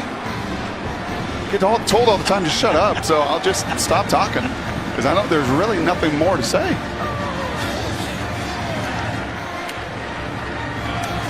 Is that the future first pick in the draft? I mean, can you make that kind of projection with that kind of talent as a true freshman, that he's just that good? It'd be fascinating if he came out in this draft. It's probably even a better question. Would he be the #1 pick in the NFL draft based on what you've seen so far as a true freshman if he were eligible, knowing he's not eligible for 2 more years after this one? Yeah. He'd be within the conversation. Now, there's some freak show pass rushers, but the NBA does it. They project guys. And if the NFL did it, I mean, just look at the quick release over the course of this game. This guy's 6'6", and many times when you're 6'6", you're longer release. It takes a while for. Think of Randall Cunningham at 6'5". How long it takes for the ball to get out. Look at this kid. Look how quick the ball is out of his hand on the chest of his receivers. I mean, it's less than a second. And then you just throw in the pure velocity, which I hit on earlier. We timed him at 61 miles an hour. So I talked to Hunter Renfrow about what it's like catching balls from Trevor Lawrence, because he's played with some pretty good quarterbacks here, right? Going back to Deshaun Watson, Kelly Bryant, and now Lawrence. And Brock, to your point, the first thing he said is velocity. He said it comes at you so quick, but he'll make a 40-yard pass feel like a 20-yard pass, but he said it's such a catchable ball. Yep. And I thought it was interesting. He goes, we have a saying, and that's timing is better than speed. And now remember, Renfrow's been in the quarterback room since Bryant left. He's like their emergency 4th-string quarterback, so he's been watching Trevor Lawrence in the film room and how he processes things. He said as quick as he releases that ball, as fast as it comes at you, he's an even quicker thinker. He processes so fast. It's interesting. Great points, Allison. And J.P. Lossman, actually, his former first-round pick with a rocket arm, is working as an analyst there, and you can see him talking to Trevor. And yeah, Allison, it is just different. And so is Tua. I mean, those two, you could throw him into that conversation too, Bob. And you put the throws of Tua on there. You put their releases side by side, right and left, as far as the quickness of it, as far as I talked about earlier, that posture, that leg strength and the power where it all comes from, and then the whip. I mean, one's 6'6", one's 6'2", and one's right and one's a southpaw. But man, they're doing the exact same things and dominating as such young guys college football. Wes Patrick on first down. Well, talking with Dabo Swinney about his freshman quarterback, I asked him, is there any part of Trevor Lawrence that was thrown a bit? Because you can get pretty tight in the quarterback room with your fellow quarterbacks. Mm-hmm. Was there any part about him that was thrown a bit with all of these guys transferring just because they saw the writing on the wall? I'm not playing at any point in front of this guy, even as a true freshman. Of course, Kelly Bryant, after 4 games to start off this season, realizing he still had the red shirt as Francois with a strike to Terry to midfield. He decided to transfer. And Dabo said no. He's just been doing this his whole life. When he was an 8th grader, he started practicing with his high school team. As a 9th grader, walked right in, took the job, and won 2 state championships. So there's nothing new for him to take the job as a freshman away from an upperclassman. Now Francois, another deep shot, looking for Terry. Broke it up. Mario Goodrich, another true freshman, getting a chance to play, and he gets a pass defense. He does a pretty good job at the very end of this route. Even though he's beat, he doesn't necessarily go into Terry. He slowed down, he raised his arm up, there was a little bit of contact, but how many times do you see even veteran corners freak out right here, panic? See, the arm goes up right there, but he's not necessarily impeding, he's not into the body, drawing the immediate flag. That's pretty well done for the true freshman. And to add on a little bit to that point about Lawrence and what Dabo said too, he didn't ask about anybody else. Right. I think so often these just 4-star, 5-star, well, if you recruit me or I sign, you're not going to recruit anybody else, or who's going to be the year. Like, he didn't worry about anybody else. Miscommunication from Naquan Murray, and Murray is frustrated as Francois throws it behind him. Pretty good lesson, right? Stay in your lane. If you go to Clemson, you're going to have a 4-star and 5-star, and you're all going to compete, and the best player is going to play. Well, Dabo said there's high maintenance, low maintenance, and this is no maintenance. Like you said, that your dream. Yeah, he looked at what the quarterback landscape was and where he might factor in as a freshman. He could care less. He just said, I want to come to Clemson. And you know who else does? Receivers. And linemen and tight ends, everybody else, because you want to play with this kid for the next few years too. Third down near midfield. Hauling it in is Gabe Neighbors. The tight end climbs the ladder, and another strike thrown by Francois, and he took a strike as he delivered a 26-yard completion. Not that he would know. I mean, he throws it, and Huggins once again just obliterating Cole Minshew, the left guard, and like just about everything else. Is that the Cobra pose in yoga right there? The feet are above your head as you're just getting hit to the ground time and time. No idea what you're talking about. Yeah, it's not. Yeah, he's asking me about a yoga pose. I mean, could that be more of a miscast question? High throw. This time Murray had it, lost it. They're going to rule that a catch and down at the 5-yard line. Wow. Mooney Murray was able to hold on, and let's take another look and see. Football move, put it away, knee down. Quickly, before replay can buzz down, Florida State tried to line up, and Dabo Swinney is screaming from the sideline that should have been an incompletion. And he may have called a timeout. Clemson has called timeout to challenge the ruling on the field of a completed pass. So Dabo Swinney wants replay to take a look at it before Florida State could go tempo.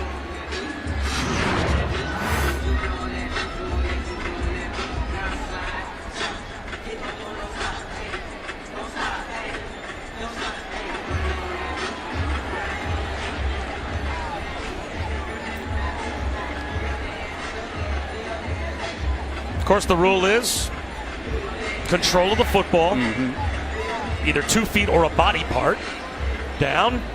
And once the elbow is down, he is certainly down and the play is over. Again, Jim Blackwood is our referee expert, longtime on-field and supervisor of officials in the Mountain West and the WAC. And Jim? He's an upright receiver, and he's going to the ground. As soon as he hits the ground, he's dead. Then the ball comes loose when the defender comes and hits him. Now, if they rule that he was going to the ground, then they might reverse this. But I see this as an upright receiver because nobody was in contact with him. He lost his footing because of the grass. After review, the ruling on the field is confirmed. Clemson is charged with a timeout and may not challenge for the remainder of the game. This guy next to me is pretty good. Yeah, Dabo Swinney's shaking his head, but we've got the authority with us here in the booth. 45-0, Clemson on top. But that catch by Murray puts Florida State in position to at least get some points on the board.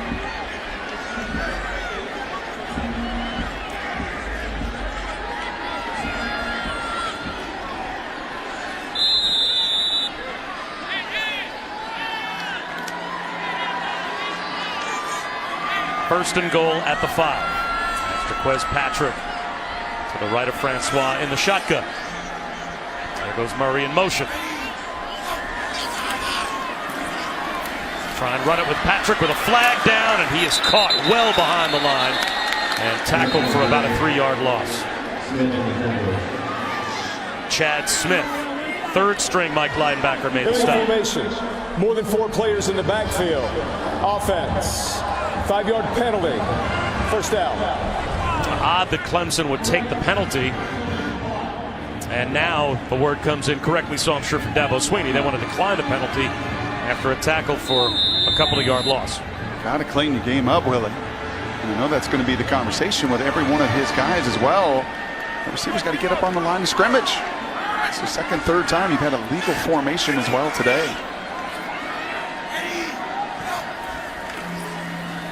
Francois Up the middle for a yard.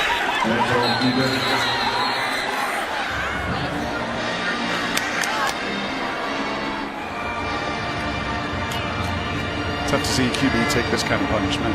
I have felt that way for years watching DeAndre, because when you see him, when he plants his feet, like on this drive, he throws some of the prettiest balls you're going to see. But the amount of beating he has taken over the course of his 4 years here in Tallahassee, it really is as much as anybody I've seen in 11 years of doing this.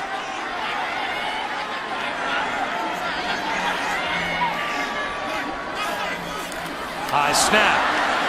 Didn't throw the timing of the play off, as Patrick still able, with some help, to move the pile. And now there's a flag thrown near the front right pylon of the end zone, as Patrick got down to about the 3-yard line. That was some woofing with Murray and Mark Fields. That's going to be more than woofing. That was some punching.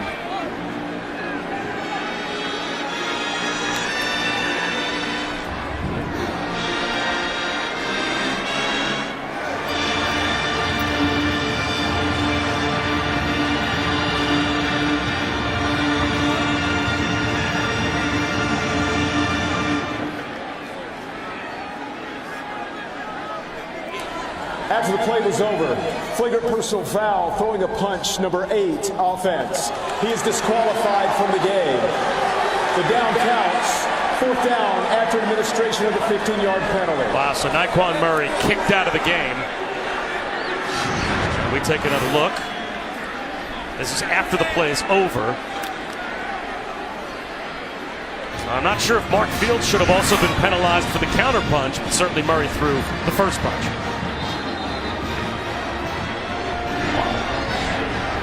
Here comes Ricky Aguayo from 35 yards out to try and get Florida State on the board and make sure that this does not go down as a home shutout loss.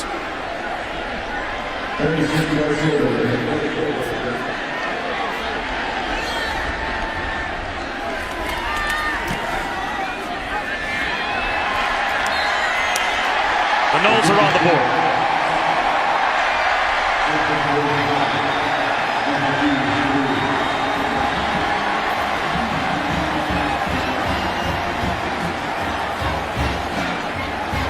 Time to take a look at this week's college football rankings, brought to you by Chick-fil-A. And not just this week. Let's go back and look preseason at who has stayed put and how many new faces or new teams we've got in the top 10 and who's gone. Wow. Quite a few. Quite a few are out now. The two at the very top have kind of maintained their consistency. I want to get Ohio State out of there too. Yeah, I guess so too. So how many are out there? Wisconsin's out too. Yep. So, yeah, still got 4 out of the original top 10 still in the top 10.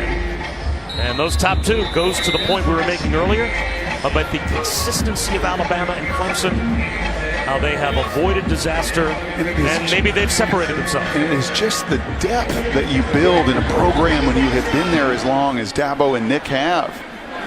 You get turnover, you get new coaches, you get new scheme, you get all these new players. Oh, and by the way, I got to develop culture, and then I got to have selfless guys like Christian Wilkins and keep recruiting. Yeah, these two at the very top of the food chain right now are just what everybody's shooting for. So Chase Bryce will take over for Trevor Lawrence. Bryce, of course, engineered what might have been the most trying moment of this season so far for Clemson when they lost Trevor Lawrence against Syracuse. They had to come from behind and win at home 27-23, and he led a game-winning 13-play 94-yard touchdown drive to help them overcome a 10-point deficit. So the redshirt freshman Chase Bryce now at quarterback, and they start on the ground with Adam Choice. You know, Bob, you may not know yoga poses, but you know something about reading, and you were reading through the notes. This was your point, and I thought it was an excellent one. When you talk about what Dabo has built and where he has gone to get his players. Trevor Lawrence, arguably the best player in Georgia. KJ Henry, great player from North Carolina. But look at some of the other states where some of the best talent has come from. Justin Ross didn't go to Alabama, came to Clemson. Jackson Carman, a left tackle, didn't go to Ohio State, came to Clemson. And they continue to pile up the yards. Overton carrying tacklers all the way down to the 11-yard line. 61 more yards for the Tigers.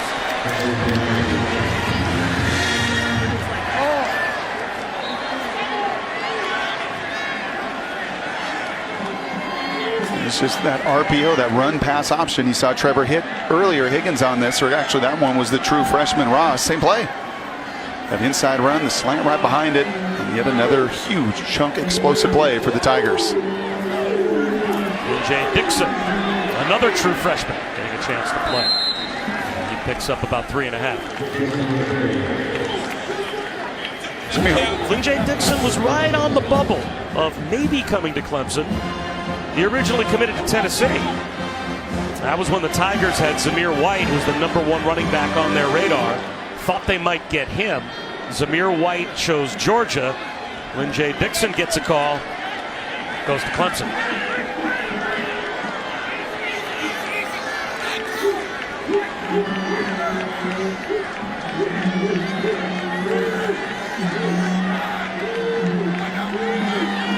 Option.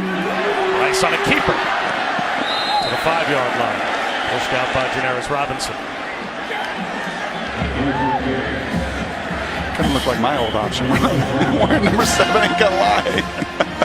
And you could see him laugh, but he knows on tape tomorrow, like, oh no. Not only was that not great today, I can't wait till we watch tape tomorrow. I'm stumbling and bumbling and fumbling all my way. Now you got to make a payoff here on 3rd down. That's all right, Chase. I've been there.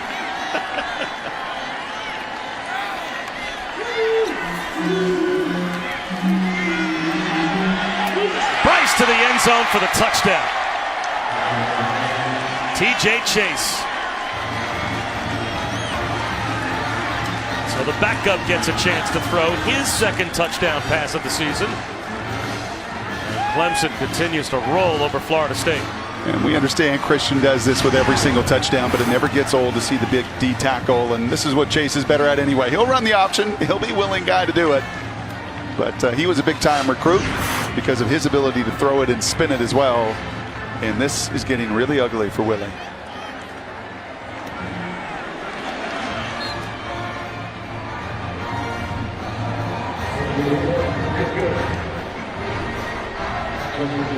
Well, there is a young man that plays with a joy for the game. Christian Wilkins, every time that someone has made it to the end zone or made a big play for Clemson, who's the first player off the bench to get in the end zone and take part in the celebration? Yeah, give me this guy on my team. I mean, this is a guy that we can talk about all the measurables you want. And there's so many players on this field that have the height and the speed and the weight. And not many at 200 or 300 plus pounds that can run that. Touchdown in. But give me the guy that has a joy to play football. I don't know where that fits on these scouts. I was chatting with a couple of the scouts on the field before the game about these different guys. And I know for some coaches, and especially the one that I'm around in the Pacific Northwest and Pete Carroll, it's one of the first things that he wants to see. Do you love playing this game? Now, we had NC State last season, and we talked about Bradley Chubb. And I talked to some scouts and some guys that it's their job to analyze the draft. And he seems to me to be a great recent example of that just played with such a joy for the game. Yep. And that motor that just never stops rolling because he's so happy playing football moved him way up the draft. And if there's a position where a motor gets more evaluated, it's D-line. It's D-line, especially big physical kids and talented that can take plays off and relax a bit and just go through the motions. Now we're 42. Trayshawn Harrison somehow stays on his feet. Ran a long way to get to the 16-yard line and went through a lot of traffic to do it as well. Well, in the not-too-distant future, they'll be talking about Christian Wilkins on NFL Countdown. You can kick off your Week 8 with Sunday NFL Countdown at 10 a.m. Eastern on ESPN. Before Aaron Rodgers and Jared Goff square off on Sunday, 2 Cal quarterbacks discuss what they admire about each other's games. Also, behind-the-scenes look at the Minneapolis Miracle as the Saints return to Minnesota for a playoff rematch against the Vikings. All that and more. Get your Sunday NFL Countdown started at 10 a.m. Eastern. What they say in the NFL, the more you can do. The longer you can stick around. Christian is a heck of a D tackle, running back, cheerleader, and even water boy over there. Cam Akers loses 2.5. Niles Pinckney comes through, and it has to be sobering for Florida State offensively when you are 2 and 3 deep on Clemson's depth chart, and they are still dominating the line of scrimmage. And when you're -6 rushing yards, is that tough? It's humiliating.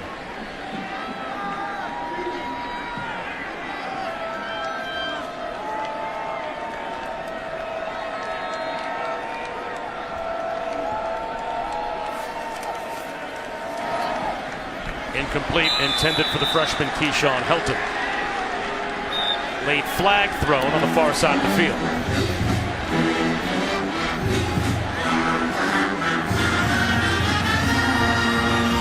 It will go against Florida State.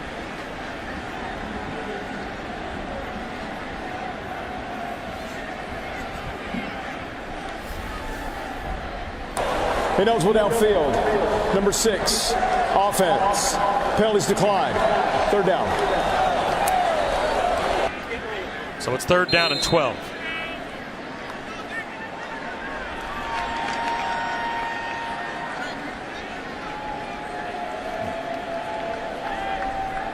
The good news, if you're Willie Taggart, is you have been through these long afternoons before when you have first taken over jobs and taken over programs. As Francois is going to go down again. Inside the 10-yard line, this one, a sack for Jordan Williams. That is very true. And especially true Western Kentucky and at South Florida. Bob, but when you come here to Florida State, you should not inherit a team and be losing 52-3. That is true. And just being embarrassed up front. Throw in Oregon. This isn't even competitive at the line of scrimmage offensively. Throw in Oregon as well, though. The 3 programs he took over were a combined 7 and 29 in the season before he arrived. So the reason you hire Willie Taggart is to rebuild your program. Yes. Line drive kick. And that one's going to hang up and take a Clemson roll back towards the Florida State 25-yard line. An 18-yard punt.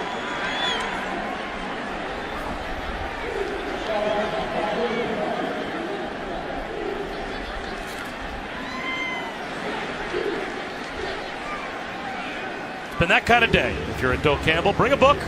Good tan. Might want to say. We need something to kill time with 29 seconds to go in the 3rd quarter. December 1st, 1973, the worst ever Florida State loss at home or on the road was 49-0 at Florida. They are on the verge of exactly that, as it looks like we are going to go Wildcat now with Darian Kendrick running the option, taking the direct snap. And that one of the few times today that the Clemson offense self-destructed. You ever brought a book to a game like that? Is that just a backup plan? If the game isn't going well, I better have my book to read.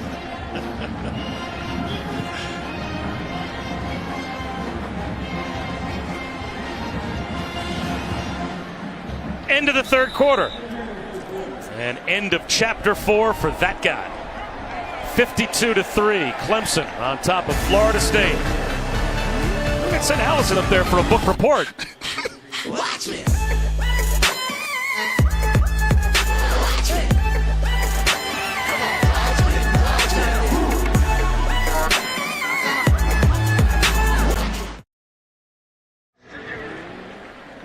Start of the 4th quarter.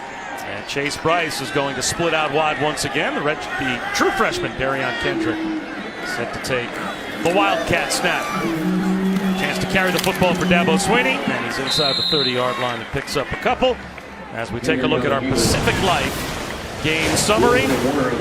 And we knew this game would go, Brock, as the quarterbacks went and also as the time allowed to DeAndre Francois would go. And all those numbers tell you all you need to know about how good Trevor Lawrence has been, but also Francois under assault all afternoon. The beating he's taken, 10 hits, 9 hurries, the 3 sacks, just about seemingly on every single play.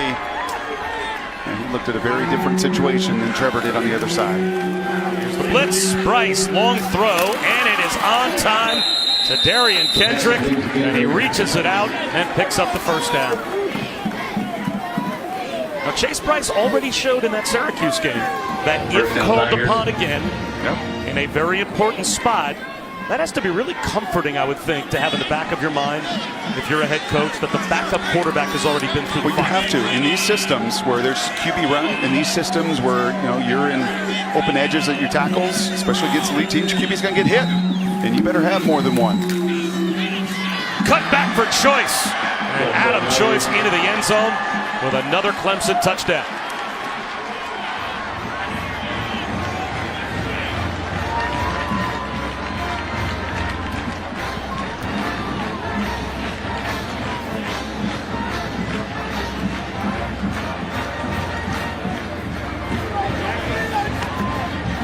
This is a statement by Clemson. And the fact that they are still, even with their backups, able to crease the defense and put points on the board, up to 59-3. And if this was a measuring stick, it's not close for Florida State right now. There's nothing better than a little floss in the stands, trying to stay occupied. 59-3, Clemson over Florida State. Bob Wishoes and Brock Ewart and Allison Williams here at Doak Campbell Stadium. And this has to be rock bottom, I would say, right now for a Florida State program that a handful of years ago was winning the national championship with Jameis Winston at quarterback and put it on Clemson at Death Valley. Talk about coming full circle. A statement performance today by Clemson. Anthony Grant with a flag down. Doesn't quite reach the 20-yard line.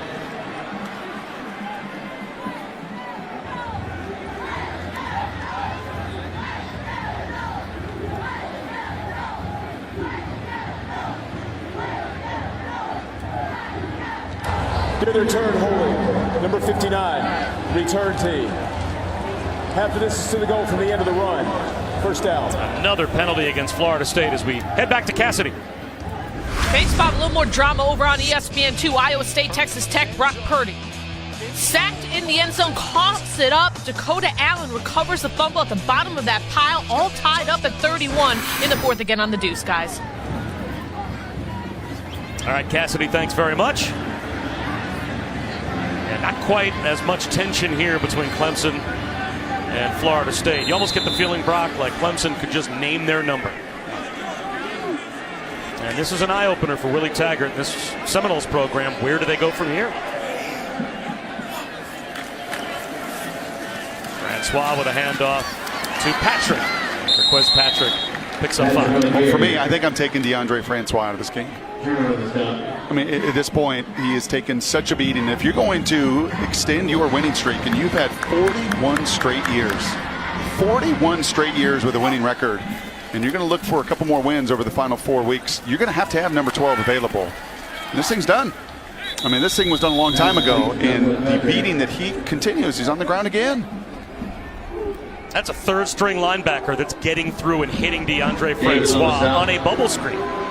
Chad Smith gets all over DeAndre Francois while they're trying to play quick game, and they have the toughest remaining schedule of any team in FBS according to our FPI, and they have to find 2 more wins in there somewhere to get to 6-6 and have a chance to play a bowl game and avoid a losing season.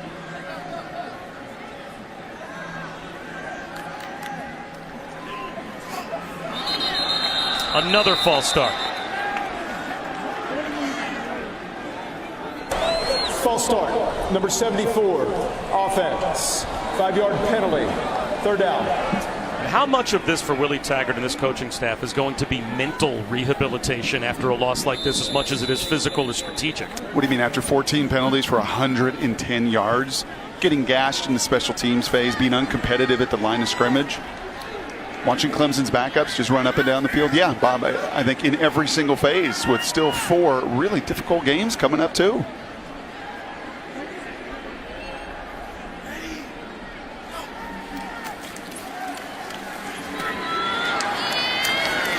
Sean Helton breaking a couple of tackles. The true freshman out to the 30-yard line. Yeah, and I think one of the hardest things is just when you felt like things were turning a little bit after that 15-yard gain, you just think, okay, the Miami game.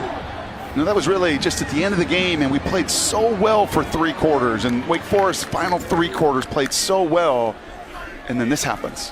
Right? You just want that trajectory. You just want that momentum and that energy going the right way. And your number one is your building. Even if it starts horribly, as once again, DeAndre's on the ground. And it did. I mean, that Samford game here, obviously the opener against Virginia Tech, it started really bad, but then you felt like you're finding your way just a little bit, and then this clunker.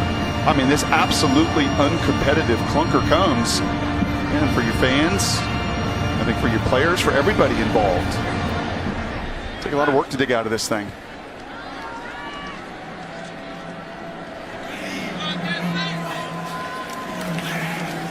Oh. Down he goes again. DeAndre Francois with no chance. Speed rush from the true freshman, Xavier Thomas. Guys, I'm curious, after a game like this, if you're Florida State, do you even watch the tape? Do you go back, maybe watch the first half, or do you just kind of flush a game like this? Well, what's amazing is this was a scoreless game at the end of the first quarter. So, Brock, from your standpoint as a former player, be interested to hear you answer that question after we come back, because DeAndre Francois needs to be looked at by the training staff. College football on ABC is presented by Jared. Dare to be devoted. In part by Pacific Life. Experience the power of Pacific. And Ford. Built Ford proud. Really cool pictures courtesy of the SOCOM Paracommandos, who parachuted into Bill Campbell Stadium pregame. A big ovation from the crowd, and an ovation for DeAndre Francois a moment ago as well, as he was led off the field. And again, it kind of begs the question that you asked earlier: is it worth it, or was it worth it to still have him on the field as James Blackman takes over? And James Blackman immediately under assault. He goes down at the 19-yard line. Yeah, that was our guy Albert Huggins once again, that just continues to take the life out of this offensive line and anybody around it. I mean, this is, I said earlier, Huggins would start on any other defensive line in the ACC, big time recruit, and yeah, that's one way to take care of the little zone read game. It's just annihilate the running back. This is a statement. There is just no question about it. That 2013 game, 51-14 with Jameis and crew, right, where it was clearly, hey, here's the head of the class and here's you still chasing us. This is a statement right back at Florida State. Dabo Swinney's son Will back to receive the punt, and a flag comes out as he takes a hit after a 46-yard kick.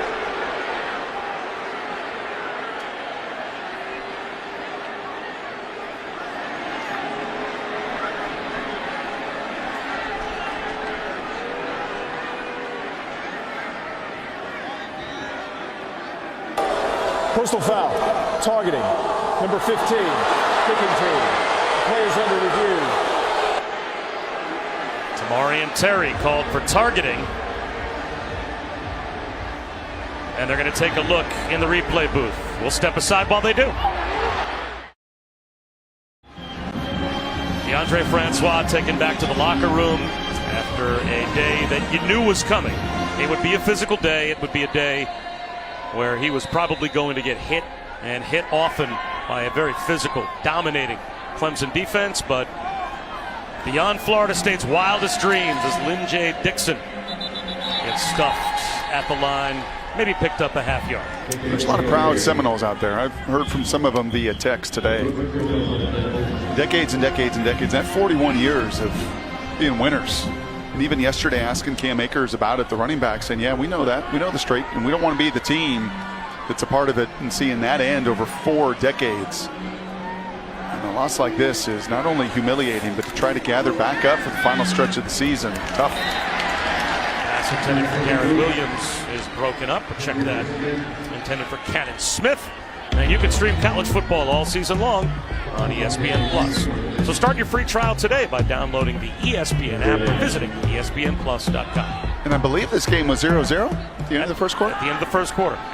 and could have stayed there as well if not for the roughing the kicker penalty on Asante Samuel after Clemson missed a field goal. But that then started 4 straight touchdown drives. That personal foul was a game changer. There's Cannon Smith. Powers his way for a first down. And I guess I'll answer Allison's question that you teased as well. Do you burn the film or do you watch it? No, you have to watch this in year number 1. You have to watch that first quarter where you played good enough ball where you were in positions and you had drops and penalties and you roughed a kick. You have to watch that first quarter and say, really, guys? Really? I mean, it's 0-0 through 15 minutes. And then it's humiliation. So, no, I think you absolutely have to watch that as just teaching moments and teaching tape. Now, one of the real challenges is what you've got going up front. And I said to you last week, as we were watching Oklahoma, who I think is one of the best O-lines in all of college football. And I said to you, give me a team that's defined by an offensive line. And in this case, it's Clemson's defensive line. It's the same conversation. It is big people that define your program. And when it does, it just infiltrates everywhere. And when it is a sieve, when it is a weakness, man, it is so hard to build anything foundationally. First down run for Lynn J. Dixon.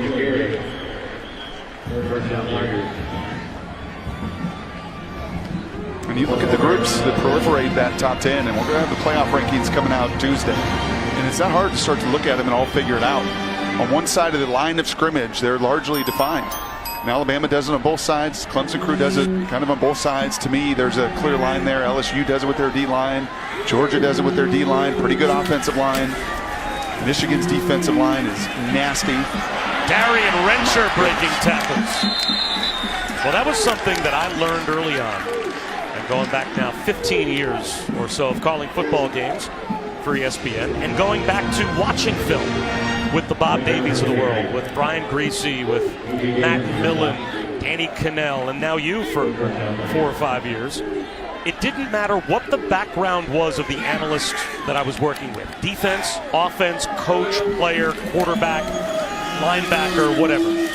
Every time anyone that I watched film with turns the film on, the first thing they go to, and you do as well, is the offensive line. Starting with the foundation of, can we block them? Can they block us? And then everything else, like a pyramid, kind of builds off of that. But the foundation at the bottom of that pyramid always is that fundamental question. You always ask it, can we start off blocking them? And right now, Florida State can. Bryce on a keeper for 2 yards. It's not unusual to see a coach's son play for him at a school, but what they have going on at Clemson is really unique. It may even be unprecedented. There are 7 players whose fathers are on the Clemson football staff. It includes Will and Drew Sweeney, of course, Dabo's 2 sons. And Dabo takes a lot of pride in this. He said these are kids that could have gone somewhere else to play. They know the program better than anyone else, and yet they chose to come here to Clemson. And he thinks it just adds to the family atmosphere that they promote, and it's a big reason why they've had the continuity and consistency they've had. I asked Hunter Renfrow about it because his roommate is Will Sweeney. He said it's awesome. It's like rec ball, right? When all your buddies' dads are the coaches. He said it just adds a different dynamic and makes them even closer. So pretty cool how many sons are on the Clemson team. Bob, back to you, the pride of Boston College, whose Eagles owned the Hurricanes last night. She had to pay off the bet. There had to be some genuflecting at some point. The Miami Hurricane alum, Allison Williams, down on the sideline. She was just humiliated last night at the hotel as we watched Boston College put a hurting on Miami, and now taking a shot at the end zone.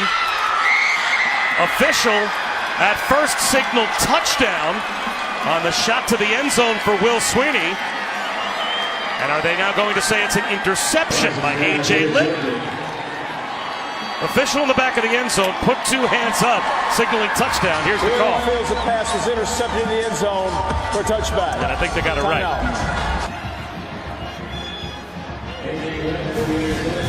Showing some pride, coverage in the end zone by the true freshman, A.J. Litton.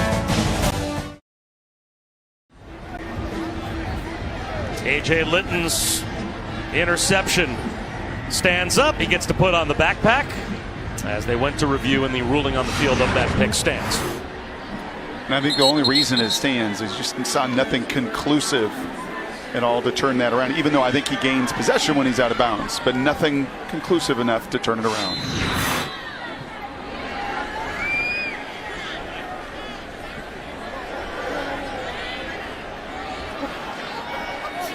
So James Blackman now takes over at quarterback for the injured DeAndre Francois. And hopefully DeAndre Francois is able to shake it off and get back on the field next week as Anthony Grant picks up a couple of yards, because they'll need him at NC State, at Notre Dame. The last two games at home against Boston College and Florida. And based on what happens at the cocktail party today, who knows what might be on the line for Florida or Notre Dame in both of those matchups. You're talking about a Florida State team that in their final four games could easily play two teams that are fighting for a spot in the playoff. Tipped ball, incomplete. Chris Register was able to knock it down. SportsCenter tonight after Oregon, Arizona on ESPN. Stan Barrett, Max Bretos. They will have reactions to Game 4 of the World Series that I think begins about 2 hours after Game 3 ended. Plus, Kirk Herbstreit joins the show to break down the day in college football. Lakers looking for 3 straight on the road in San Antonio. SportsCenter after college football tonight on ESPN and anywhere on the ESPN app. There goes Blackman. And he gets hit hard at about the 33-yard line, but picks up a first down. Did you hang in there on West Coast time to watch Max Muncy knock one out? Actually, no. And now we've got flags thrown, an altercation on the bench between Kyler McMichael, a true freshman corner that has to be dragged away from the Florida State bench, and some FSU players.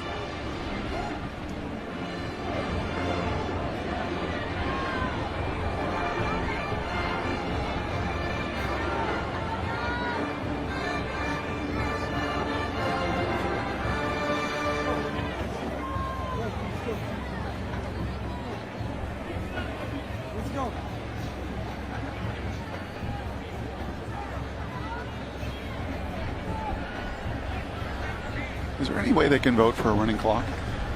Well, I think that both coaches would vote for that, because the last thing we need to see is tempers start to flare and for something ugly to happen. Jim, the official in the booth, said no. Unfortunately.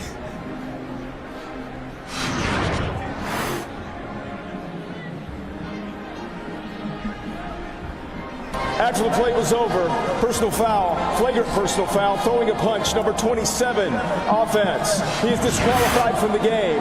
15-yard penalty. Result of the play was a first down, so it will be 1st and 10. So that is Quandre White, who becomes the second Florida State player ejected. Naquan Murray threw a punch earlier in the quarter. He has also been ejected, or earlier in the half, I should say. And there it is. That's what the officials saw. Nasruddin was ejected for targeting using the crown of his helmet. DeAndre Francois has already walked to the locker room. I mean, this is covered a lot of Florida State games through the years. This is the first. This is bottom.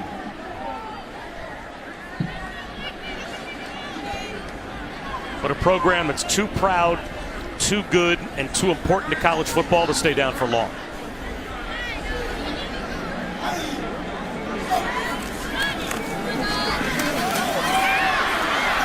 Wide receiver hitch out to Keyshawn Helton. And that should be good for a first down. And I think all that is very, very fair, Bob. But this is also a little different challenge for Willie Taggart than when he grew up watching these teams play. And the SEC that has come into this recruiting turf and into these battles, and obviously in Alabama and Georgia, right? We've documented earlier with Clemson and what they have done, and coming into Florida and coming into some of this very rich recruiting rich area.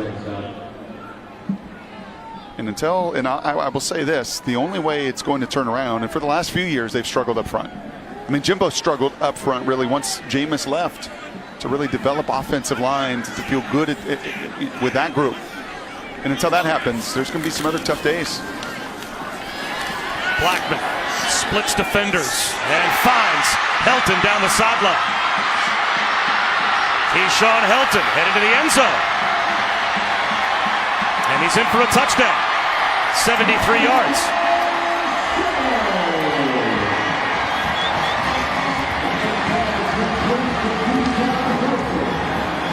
Hey, the book got put down.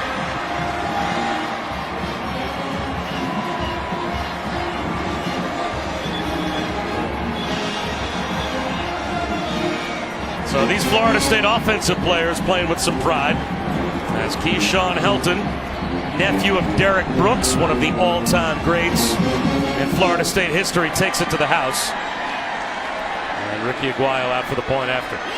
And he can scoop. I mean, he's a freshman. He's one of those 4-4 guys that can really run. Their roster's got a lot of those really talented athletes. I certainly understand your point about how Florida State is now operating in a recruiting environment that they were not operating in 25 or 30 years ago under Bobby Bowden. But it's still Florida State. You are going to get great players to come here because it's one of the great destinations to play college football. Yes. To play in these rivalry games, to play in this stadium. And obviously the talent in the state of Florida alone. And of course, if you're Florida State, you can get kids to come down from Georgia, or Louisiana, Mississippi, the neighboring states. And you're reachable from all of those places. Yep. It's the Seminoles. Yep. They'll be back. Yep.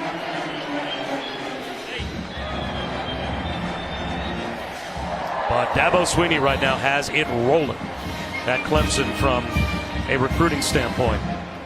He's getting the best players from states where you would think the best players, like in Alabama or Ohio or Florida, would grow up dreaming of playing for the schools in their respective states. Yeah, and they're coming to Clemson. And it's 4 in a row now.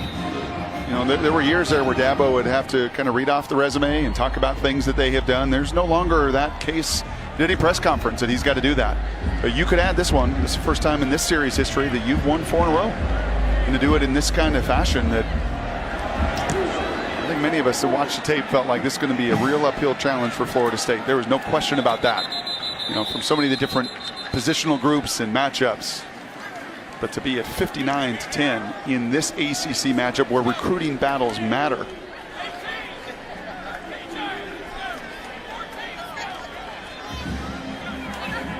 I think those two should go sit up with the book guy.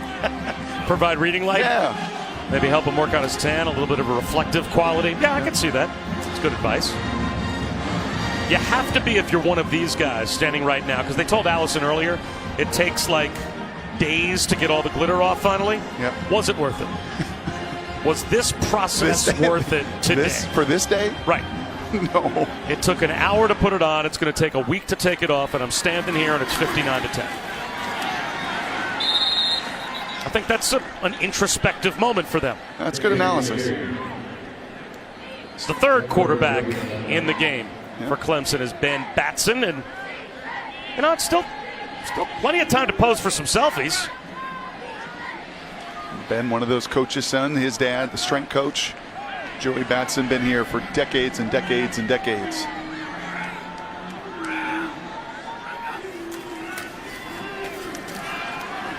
Hand off to Lynn J. Dixon. His forward progress stopped after a gain of a couple. And tonight on ABC, hopefully a more competitive game between Texas and Oklahoma State in Stillwater. 8 Eastern, 5 Pacific on ABC and live on the ESPN app. So you can watch anywhere. Right now, Texas at number 6 in the AP poll. We'll see what happens tonight and where they are when the first college football playoff standings come out. As Batson goes down after a gain of 1. That'll be 4th down for Clemson. And I wonder, Brock, if there's any team in the top 6 or 7 that right now you might be more skeptical of than Texas, because they lose to Maryland to start off the season. And is that signature win against Oklahoma enough? Or right now do you have some doubts still about how good the Horns are? That's a fair question. They played a bunch of really competitive close games and not had many of these where they have just blown the doors off of their opponents. I'll say this too, I'll be fascinated to see where LSU ends up, because from a purely resume And if that's what that committee, and you sat in that committee room a couple weeks ago, and you just purely look at the metrics with it, they have had an incredibly impressive, as far as the one-loss teams go, an incredibly impressive run.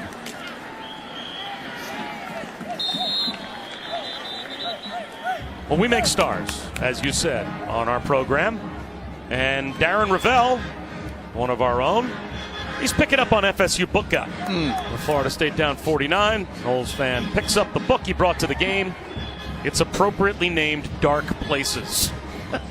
You just can't write this stuff.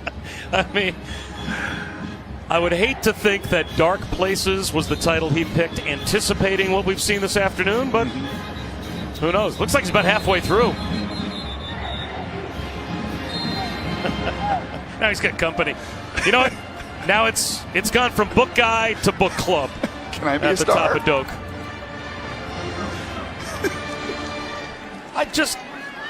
My wife thinks I'm at the grocery store. I just came here to read.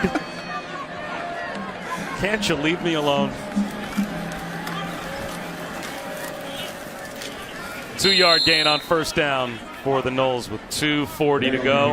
And they will have to lick their wounds, get their quarterback right, shore up the protection for that quarterback, and see if by the time they get back to Doak Campbell and take on Boston College in a couple of weeks, that hopefully the book club won't be necessary. I mean, they're all flocking.